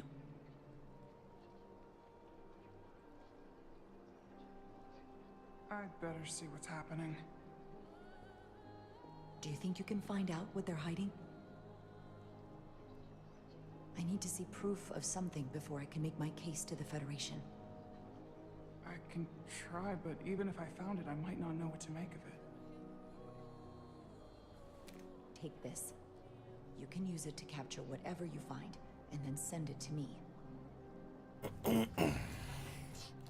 Gave her a tricorder, alright. Thank you. I will let you know what I find. And I look forward to our meeting again.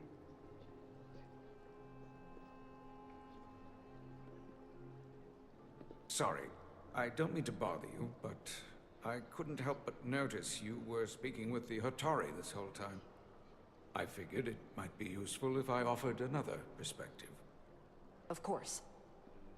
I have to say, I fully expected you to side with the Hotari, but obviously the Federation wants a steady supply of dilithium. Something only we can offer. Without Illidian involvement, there is no dilithium trade. Left to the Hotari, it would be nothing short of a disaster. We're not on either side. Our only interest is the peaceful resolution to this conflict. As is ours. Of course, the question is, at what price?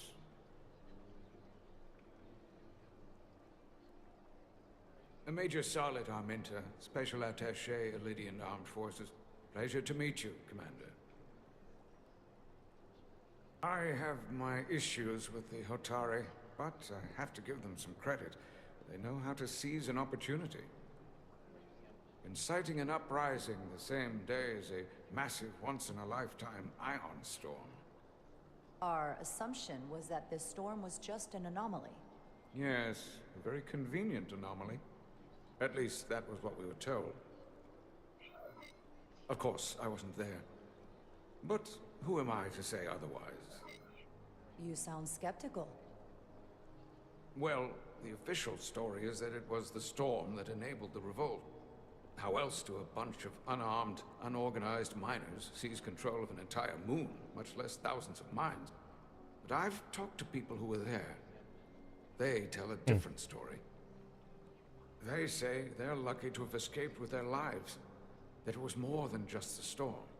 That somehow the miners were able to harness the energy from the storm. I know it sounds crazy.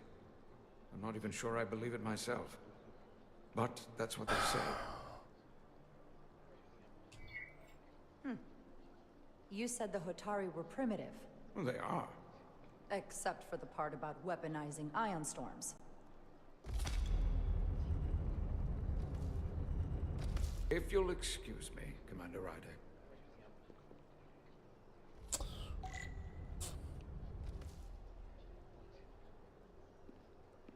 I don't know if I found out all that much, but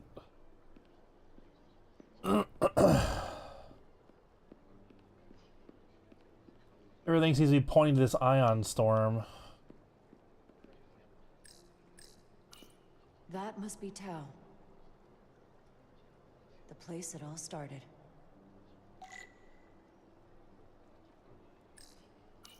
Such rough terrain. No wonder the Hotari are so tough.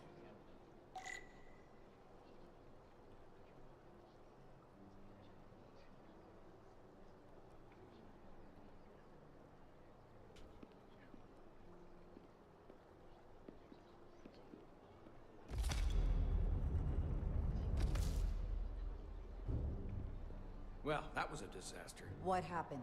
The Hotari refused to concede anything, so the Elydians stormed out. The Hotari did not invite us here as peacekeepers. I hope your efforts were more fruitful than ours.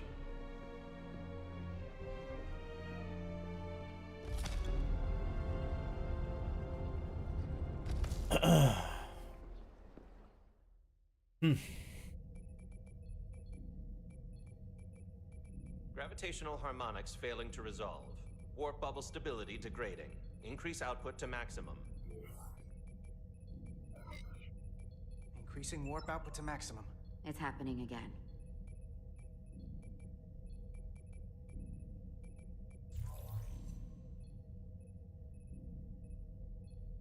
It is evident that presently, the Resolute cannot achieve warp propulsion. Since our diagnostics rule out any problems with our warp systems or anything about the ship, the problem appears to be the fabric of space itself. Space itself? You're saying something about this region of space prevents warp travel? Prevents it, or can't sustain it. However improbable, that appears to be the case. We need to know more. The storm didn't stop us from leaving space dock and traveling here. But could it still be causing this interference with warp travel? We must follow sound investigatory principles. Do not let an assumed conclusion drive your analysis. Sometimes we need a little inspired thinking, Mr. Chovak. Captain Solano is on his way back from the negotiations, and I want to have some answers for him when he gets here. Indeed. Given the facts at hand, we may be able to deploy subspace probes around the ship to construct a clear picture of the phenomenon. Around the ship. I'll prep a shuttle. Wow, that guy smiles way too much. Scientific method.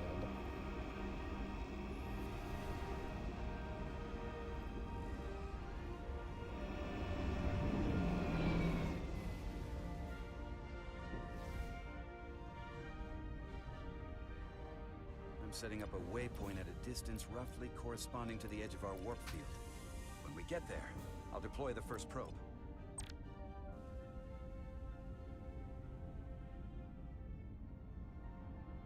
I get to fly a shuttle.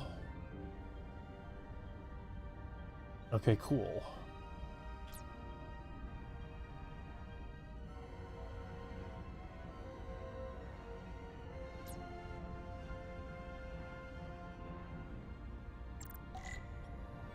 Oh, we're going.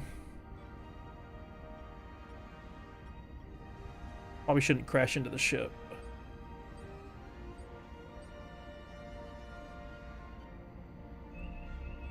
Commander Westbrook, the Resolute systems are calibrated to receive the probe's readings. We are standing by to reproduce the warp field collapse after the first probe is deployed. Thank you, Mr. Chovak. We'll be in position shortly. And, Mr. Diaz, do take care in piloting the shuttlecraft. Now is not the time to indulge in the human penchant for joyriding. Ha ha ha, very funny. Chovak probably isn't such a fun guy to work for, huh?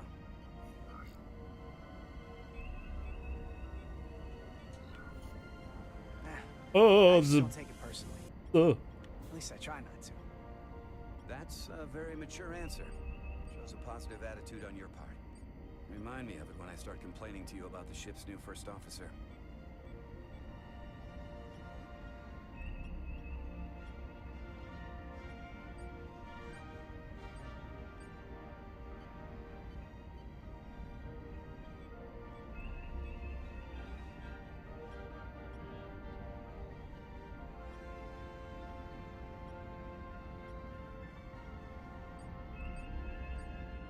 This is far enough.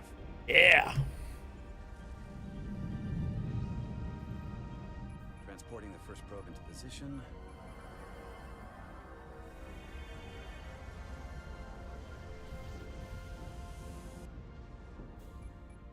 Westbrook here. The first probe is deployed. Understood. We are reading it. We are about to replay the simulation.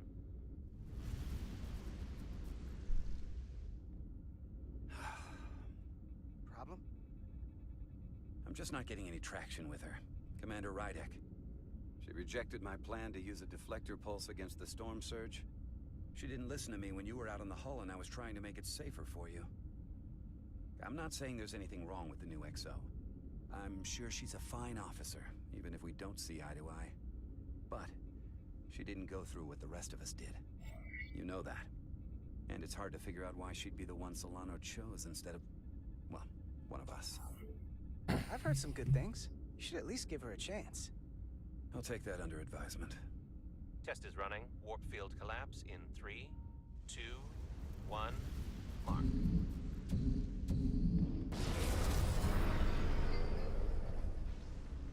Whoa. All right, that is definitely a problem with the fabric of space. We need to get another probe out there. Okay. With 2 points of data, the Resolute and the probe, we've managed to get an interference pattern. I'm setting a waypoint to a particularly strong area of interference. We'll deploy the second probe there.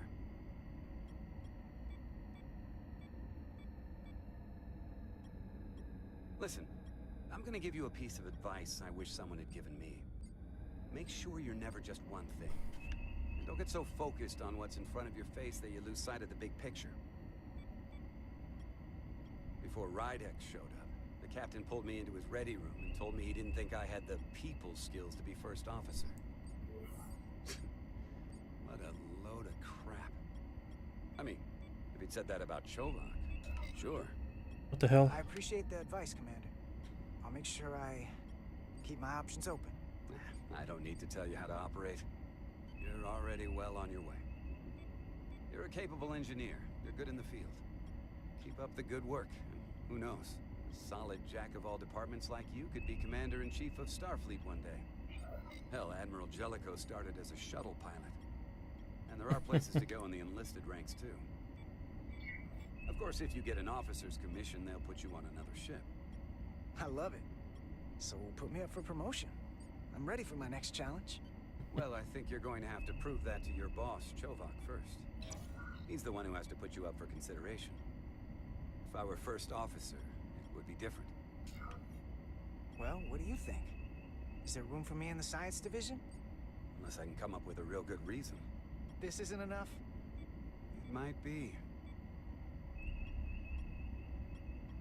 Impulse speed. Still there, Jay? You a Star Trek fan? How about you, Jenny? You a Star Trek fan? Here. This is close enough. Stop the engines. I don't meet many Star Trek fans nowadays, sadly. Deploying the probe.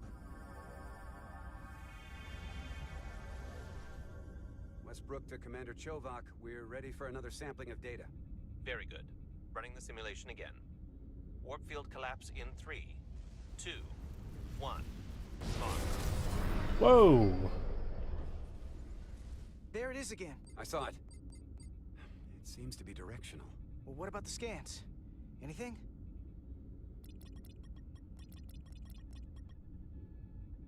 Here's the readings in relation to our local space.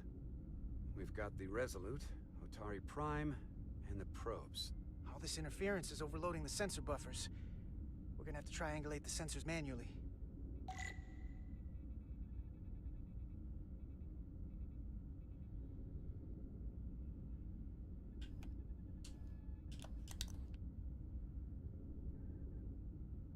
We got something. These markers indicate peaks in the gravimetric interference patterns. Let's see if I can find some more.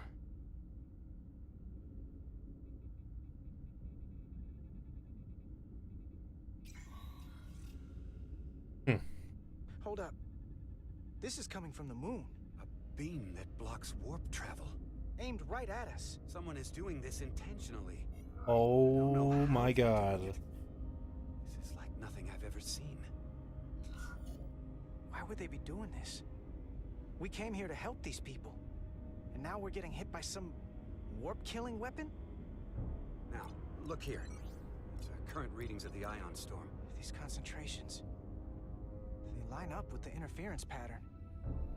The storm and this beam, they're coming from the same place. Carter, whatever petty local conflict brought us here, it's just a small part of something much bigger. Uh-oh.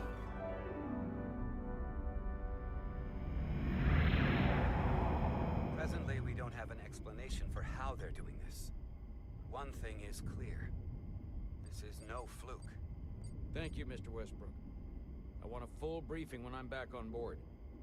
Solano out. A targeted weapon that inhibits warp travel. Coming from the moon Tau. That would explain the difficulties my shuttle encountered.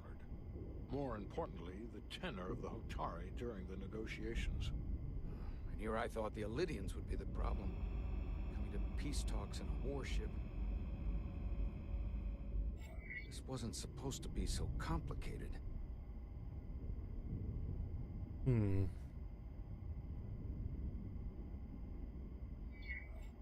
We're right to be worried. If they're targeting the Resolute and we can't go to warp, that effectively leaves us at their mercy. Which puts us in a rather difficult position. Especially if they have more tricks up their sleeve. Tylus, the Hotari representative, said she thought they found something in the mines. Galvin and Sidron brought it back to the palace, but they're keeping it under tight security. She's going to investigate it. I gave her my tricorder. I expect she'll contact us soon. You found an ally. Why would Tylus help us? Go behind her people's back? It's a fair question, considering. She's worried that her people are being dragged into something that isn't going to end well for them. She's trying to save them. That may be true. She's certainly more likely to help than the other Hotari we've met. That raises another question. Specifically, what do the other Hotari have to gain in bringing us here, only to make this hostile maneuver against us? There must be some motivation. Unless they changed their minds between when they asked and when we got here. I think they might actually want war, like genuinely. Given their indifference to the negotiations, and what we now know about this warp-disrupting weapon, it's almost as if they want to start a war. And Sidron was convinced the only thing the Illidians respect is force. I would say he's right about that. But at least they know when to hold back. But that does not explain why they would turn their aggressions against us. He doesn't, but... I don't think the Illidians know what's really down on that moon either.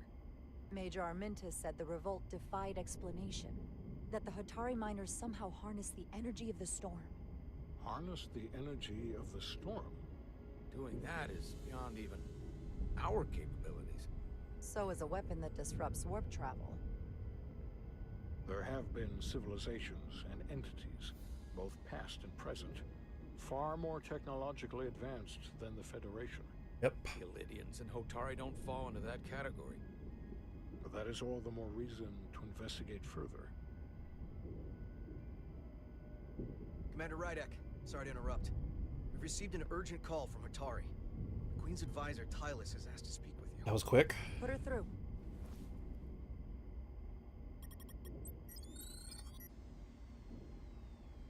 Galvin and Citron are still with the Queen. I've enlisted help to gain access to the room they have under guard. I don't have much time. I'm not supposed to leave my post. It's only for a moment. I so appreciate your help. I found something. I'm sending you a scan. The hell is that? Got it. Tylus, if we needed to gain access to the mines on Tau, is that something you could help us with? I suppose it wouldn't be easy, but I have to go. Tylus. Can we reconnect? Sorry, Captain. We've lost all contact. We can only hope she escaped without harm. It was hard to tell.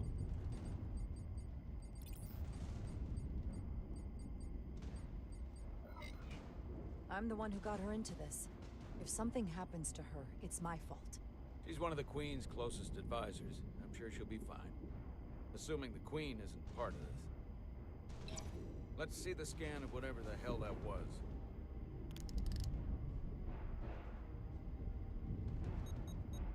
Tylus suspects this came from the mines on Tau. It appears to be of ancient origin, but the markings are unfamiliar. We can run a full analysis when we get back to the Resolute. But if this came from the mines, then it might be the key to how they got the upper hand against the Lydians. Then we have to go into the mines. The Federation would not allow that. We were, after all, sent here to be a neutral party in a peace negotiation.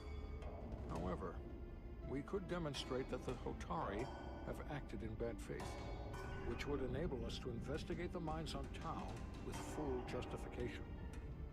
But of course, we would need conclusive proof before taking action. Otherwise, it could put us in a difficult position. What the Federation doesn't know won't hurt them. If I do it right, nobody will know I was there. Commander, I'm surprised at you.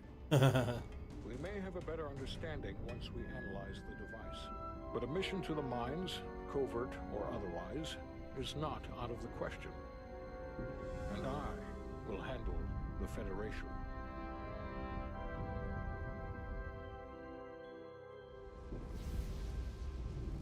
As I was telling Carter, I want all the data I can get on this warp problem. And the negotiating team's shuttle has been recording data all the way back from Hotari. Even better than our probes.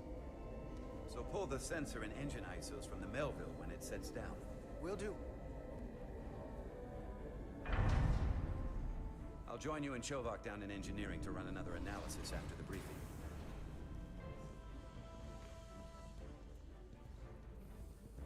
I didn't like this warp problem when we thought it was some astronomical anomaly. And I like it a hell of a lot less now that we know someone is doing it to us. How does it work? What do we even do about it? What do you say we pull these chips and find out? Took some damage on the way.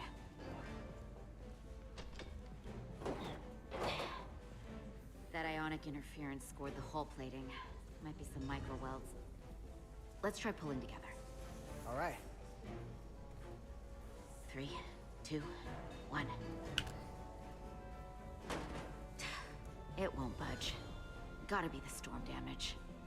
We need to... Welcome back. Any excitement down on the surface? Excitement? No. Nothing like that. Huh? Hey, can you hand me the EJ7 interlock? From the toolbox.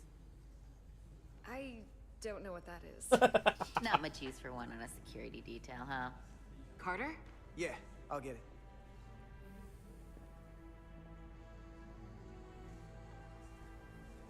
She looks mad. Why is she mad?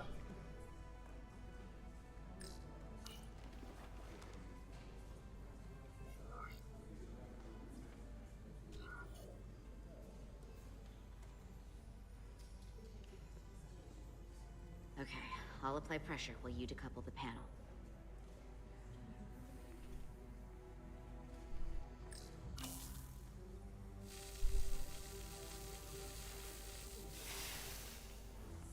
Here, I'll help.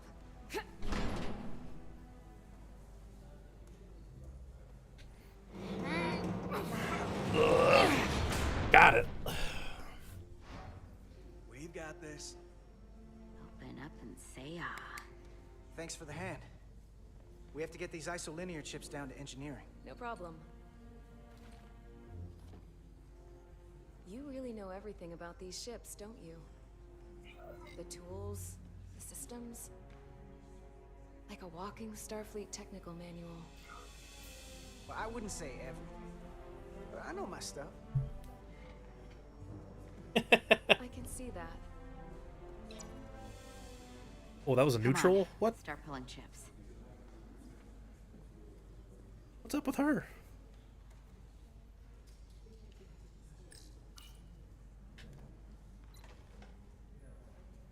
Look at all these chips. Oh, wrong. It's left stick.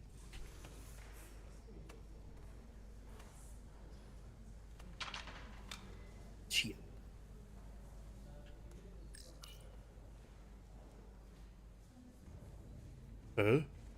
What's this? Some kind of crystal formation?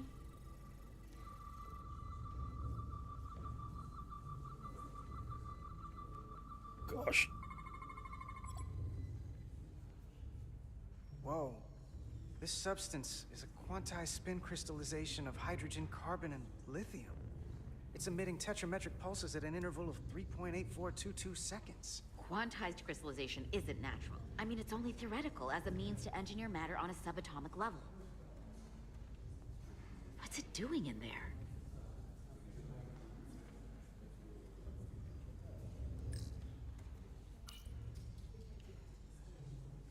Wait.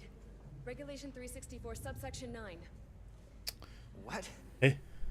Regulation 364, subsection 9 orders that in the case of an unknown foreign substance infiltrating a sealed system, it will be placed in secure confinement before further examination.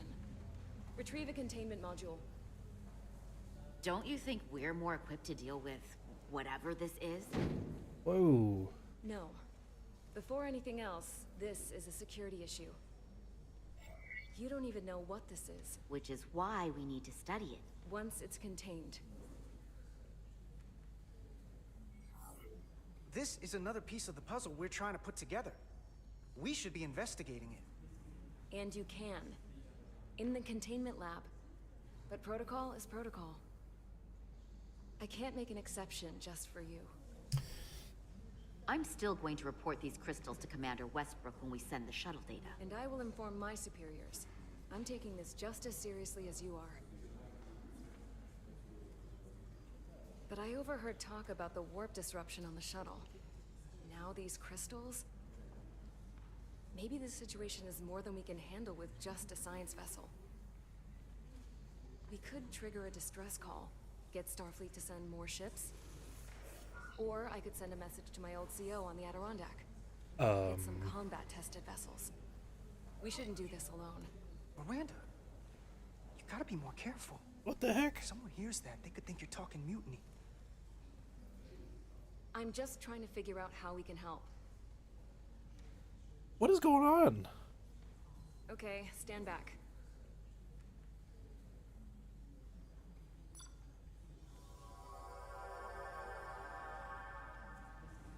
Get this to the containment lab. We'll get it set up for you. I'll let you know when it's safely confined. Oh, we'll be there. Last thing you want is to study this down in main engineering and have it explode next to the warp core.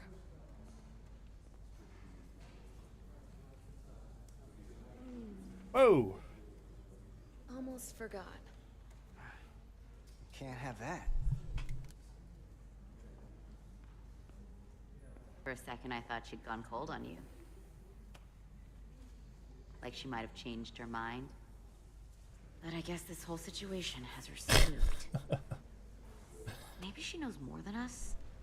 Or it's because this is all happening so fast? But she usually doesn't scare easy. Yeah, there was something a little off about her. Like that talk about sending a distress call? That was pretty out there. Yeah, no She kidding. was probably just thinking out loud. I'm sure she'll come to her senses. This mission has enough complications stacking up. Now, we'll get through it. You, me, and Miranda too. Commander Rydek was able to work behind the scenes during the negotiations and made contact with a representative from the Hotari delegation named Tylus. She mentioned an unusual artifact of unknown origin being held under tight security within the Hotari Palace, which she believes came from the mines on Tau. Now, this artifact might have a connection to the revolt, to the storm, and to the warp disruption we now know has been targeted at the Resolute. Commander Rydek, if you want to take it from here. Of course. Tylus managed to infiltrate the heavily guarded location within the palace and sent us these scans using my tricorder. It appears to be some sort of control panel, possibly connected to the warp disruption weapon originating on Tau. Of particular interest is this symbol, which we couldn't identify the origin of. The Federation database has records from a vast number of civilizations. If anyone from Starfleet has come across this before, the system should recognize it. Cross-referencing with Federation records. Displaying symbols from Federation database with a 90% probability of match or higher. Select a symbol to further analyze. Alright, hold on. I need to go to the bathroom. I'll be right back.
All right, we back to Star Trek.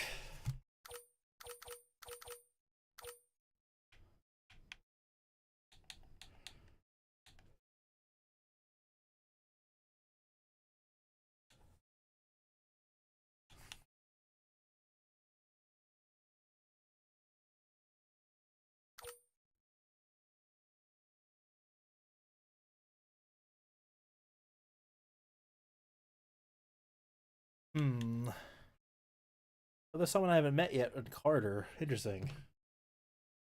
Okay.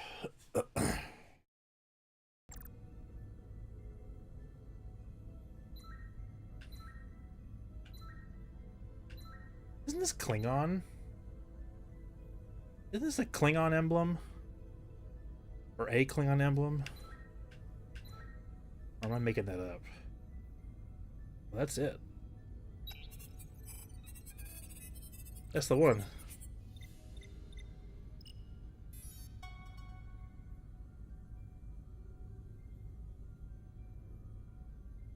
.2% match. Got it.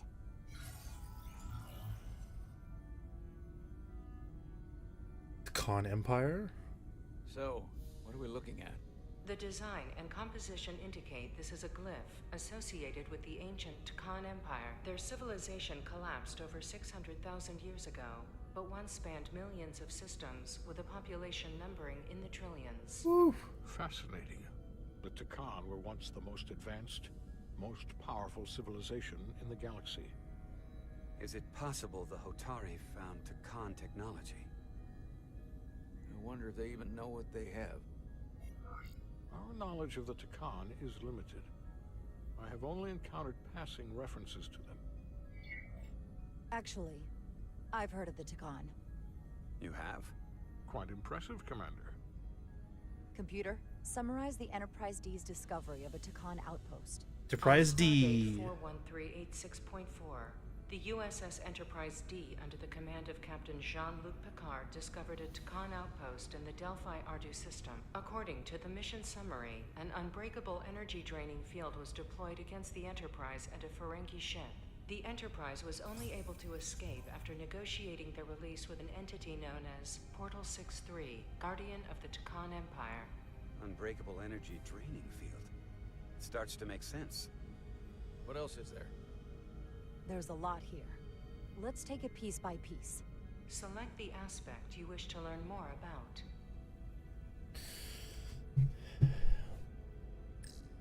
This is some Star Trek lore right here. Someone from the Takan Empire is actually still around.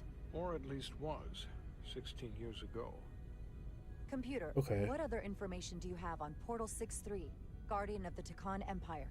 The entity known as Portal 6-3 is of an unknown nature.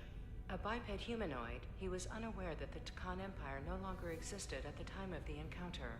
He was able to control the crystal-based technology of the Takan outpost through apparent telepathic means. It was by his choice that the Enterprise was released from the energy-draining field after Commander William T. Riker of the Away Team argued on behalf of both Starfleet and the Ferengi. Telepathic control of their technology. As I have said, they were the most advanced civilization in the galaxy.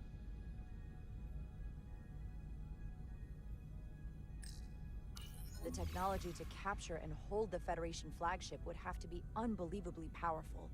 Computer, what else can you tell us about the energy-draining field the Takan used? The Enterprise D was unable to break free on its own. This is so cool. The precise nature of the technology was never fully understood.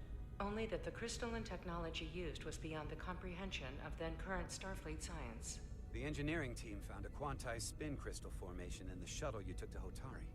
They registered tetrametric radiation coming from it. We have Takan technology on board right now? We might. I'll run a full analysis in the containment lab.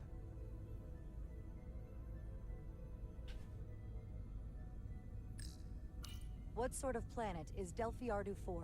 Delphi-Ardu 4 is an M-class planet, a barren rocky world with little to no vegetation and frequent ion storms.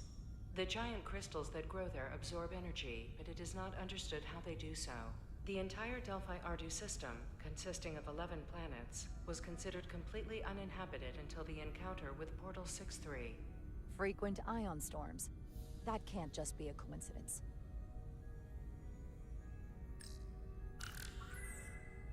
There appears to be some sort of restriction order from Starfleet.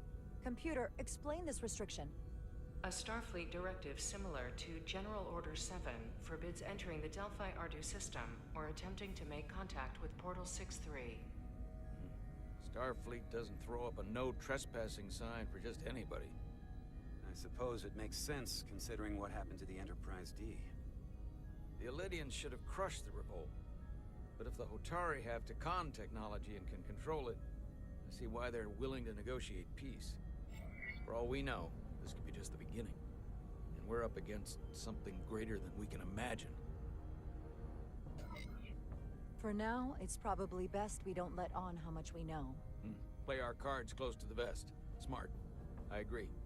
Then when the time is right, we can confront them. Diplomatically, of course. Right. We've been able to triangulate the source of the ionic interference and warp disruption to a specific mine on Tau. Engineering used the latest data from your shuttle to pinpoint its origin. There. So we know where to look. We need to know what's down there. What the Hotari are hiding. To better understand what we're up against. And to neutralize it if we can. Captain, embarking on a mission to the Hotari moon would not be viewed favorably by either side. However, given the circumstances, we are entirely within our rights to defend ourselves. I just want to make sure this doesn't blow up in our faces. Which is why I'm thinking of sending Commander Rydek on a covert mission to Tau. Assuming you're up to the task. It would require absolute secrecy. And obviously, it's not without risk. I'm ready for action, Captain. Just say the word and I'll be there. I'll admit, I wish I could go myself. I'm hoping Tylus can accompany you. The priority is to avoid detection. It's a calculated risk. The last thing we need is to get caught and then blamed for violating our neutrality and aggravating an already tense situation. Yep. Can't afford any mistakes. Which is why I've chosen you. It's a risk we have to take. We need to know what we're up against. Agreed. And of course you'll have the full support of the Resolute throughout. We must take every precaution. Get in touch with Tylus and make the necessary arrangements as discreetly as possible. Bridge to Captain Solano. The Elydians have moved additional ships to the edge of the Hotari system. Current heading is straight for the homeworld. Understood. It would seem we no longer have the luxury of waiting. In that case, may I suggest you and I return to Hotari Prime? Doing so will provide Commander Rydek as much time as possible to complete her mission. Agreed. We'll hail the Queen's delegation from my ready room. We all know what we need to do. Dismissed.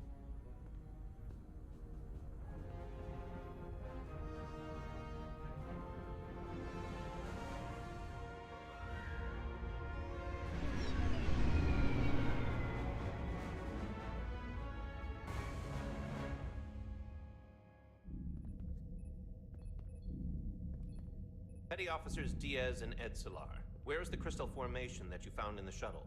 I have tasked Ensign Calloway with performing a full analysis of the tetrametric pulses. Security brought it to the containment lab. I was just there. They don't know anything about it. Security never checked it in. Huh? Miranda never got there? She's the one that had the crystal formation? Yeah, her and the rest of the security detail from the negotiations.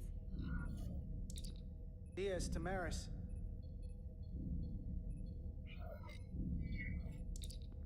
Carter Diaz to Miranda Maris. Commander Westbrook to Petty Officer Miranda Maris. Respond. Something's not right. She's still on the ship. She has to be. Computer, locate Petty Officer Miranda Maris. Petty Officer Miranda Maris is in the isolinear storage array on Deck 5. I'll go find her. Good. I am sure Mr. Diaz can attend to this on his own.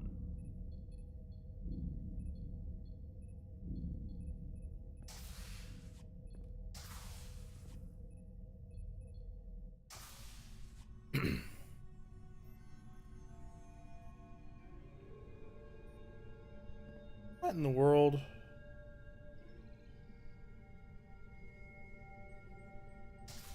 It's a horror game now.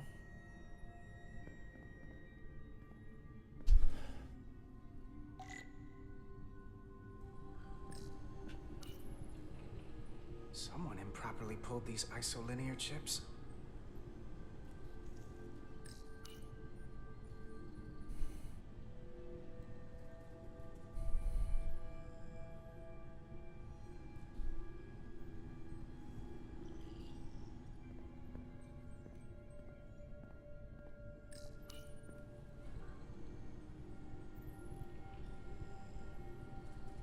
Who did this?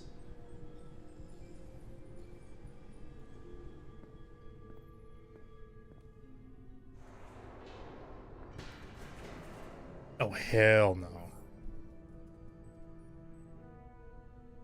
Are you serious?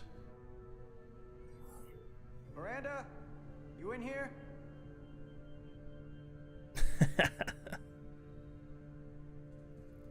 All my years of video games and movies and shows say he should go silently, but it's a game. Of course they're gonna call out. Oh, why did he go into first person? Hello?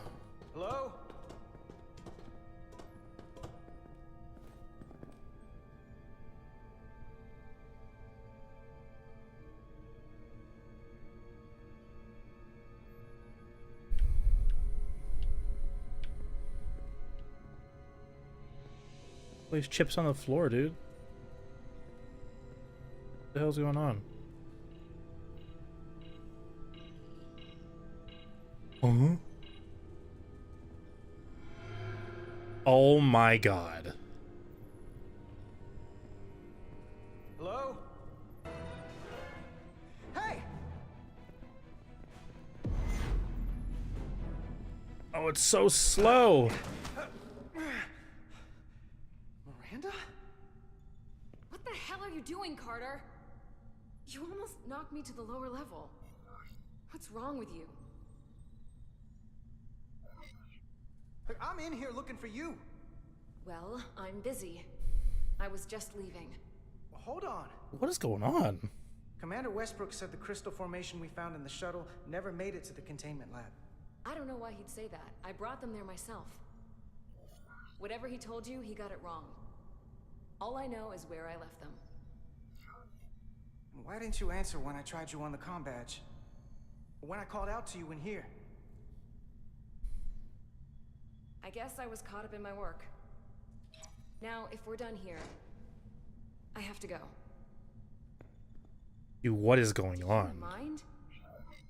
I'm in the middle of my shift. It's in the box. Hold on a second. What's in that box you're carrying? It's not the crystal formation, if that's what you mean. No, it's a data storage drive. It's for secure data. It's really not my place to talk about it. I want a straight answer, Miranda.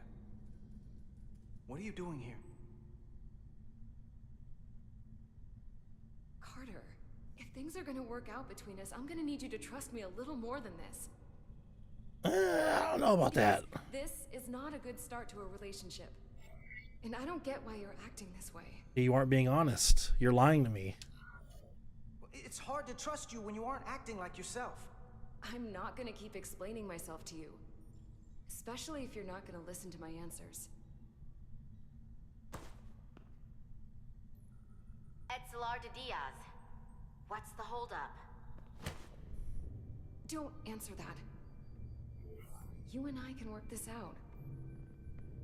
Please. Dude, what is going on? I'm scared. Let go of me. I'm going to respond. I can't let you do that. Etzelar de Diaz. Is she gonna kill me? Are you okay? Use your other hand, bro. Oh! Diaz to Etzelar. I need some help.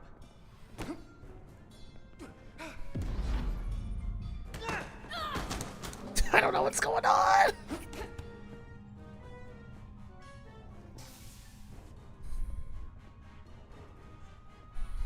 So I see you found each other.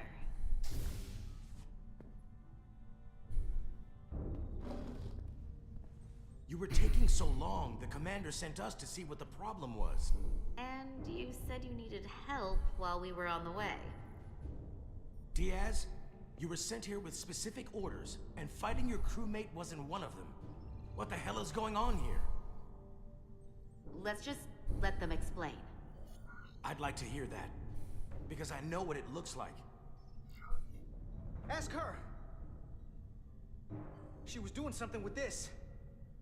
Copying all kinds of data. This drive is unauthorized. There are ISOs all over the floor. And that's why I was in here, investigating this situation. And when Carter came looking for me, we got our wires crossed. It wasn't anything more than that. Look, I wish I was wrong about this. That I was overreacting. More than anything. But I know what I saw. And it's not what she's saying. I can't believe this. I don't know what's going on here, but I think we need to call it into security. She can explain herself in the brig. Hold on a minute. We don't need to put this on anyone's permanent record. Miranda, maybe you're feeling out of sorts and we should head to sickbay so the doc can check you out? Yeah, I haven't felt right since I came back from Hotari. I think I should see the doctor. You two know her? If you really think she's not well, we can take her to sickbay first. But what I know is this is a security breach, and we should treat it as such. Please, just let me go see the doctor. Oh man, yeah, I'm gonna take her to sickbay, dude. Come on, Carter. There's something really wrong with her. Oh wow. It's better than the brig, isn't it? Yeah. Yeah, it is. Fine. Get checked out by medical. You two go with her. I'll put this back together.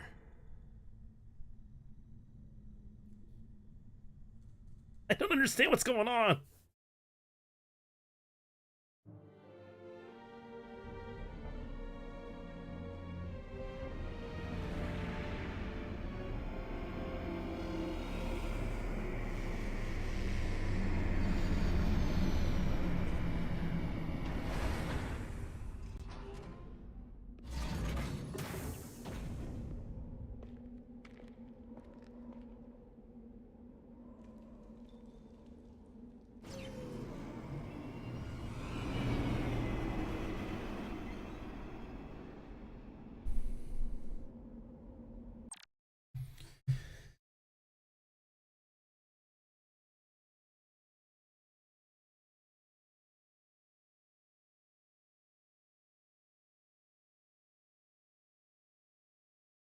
All right, I'm actually gonna call it for today.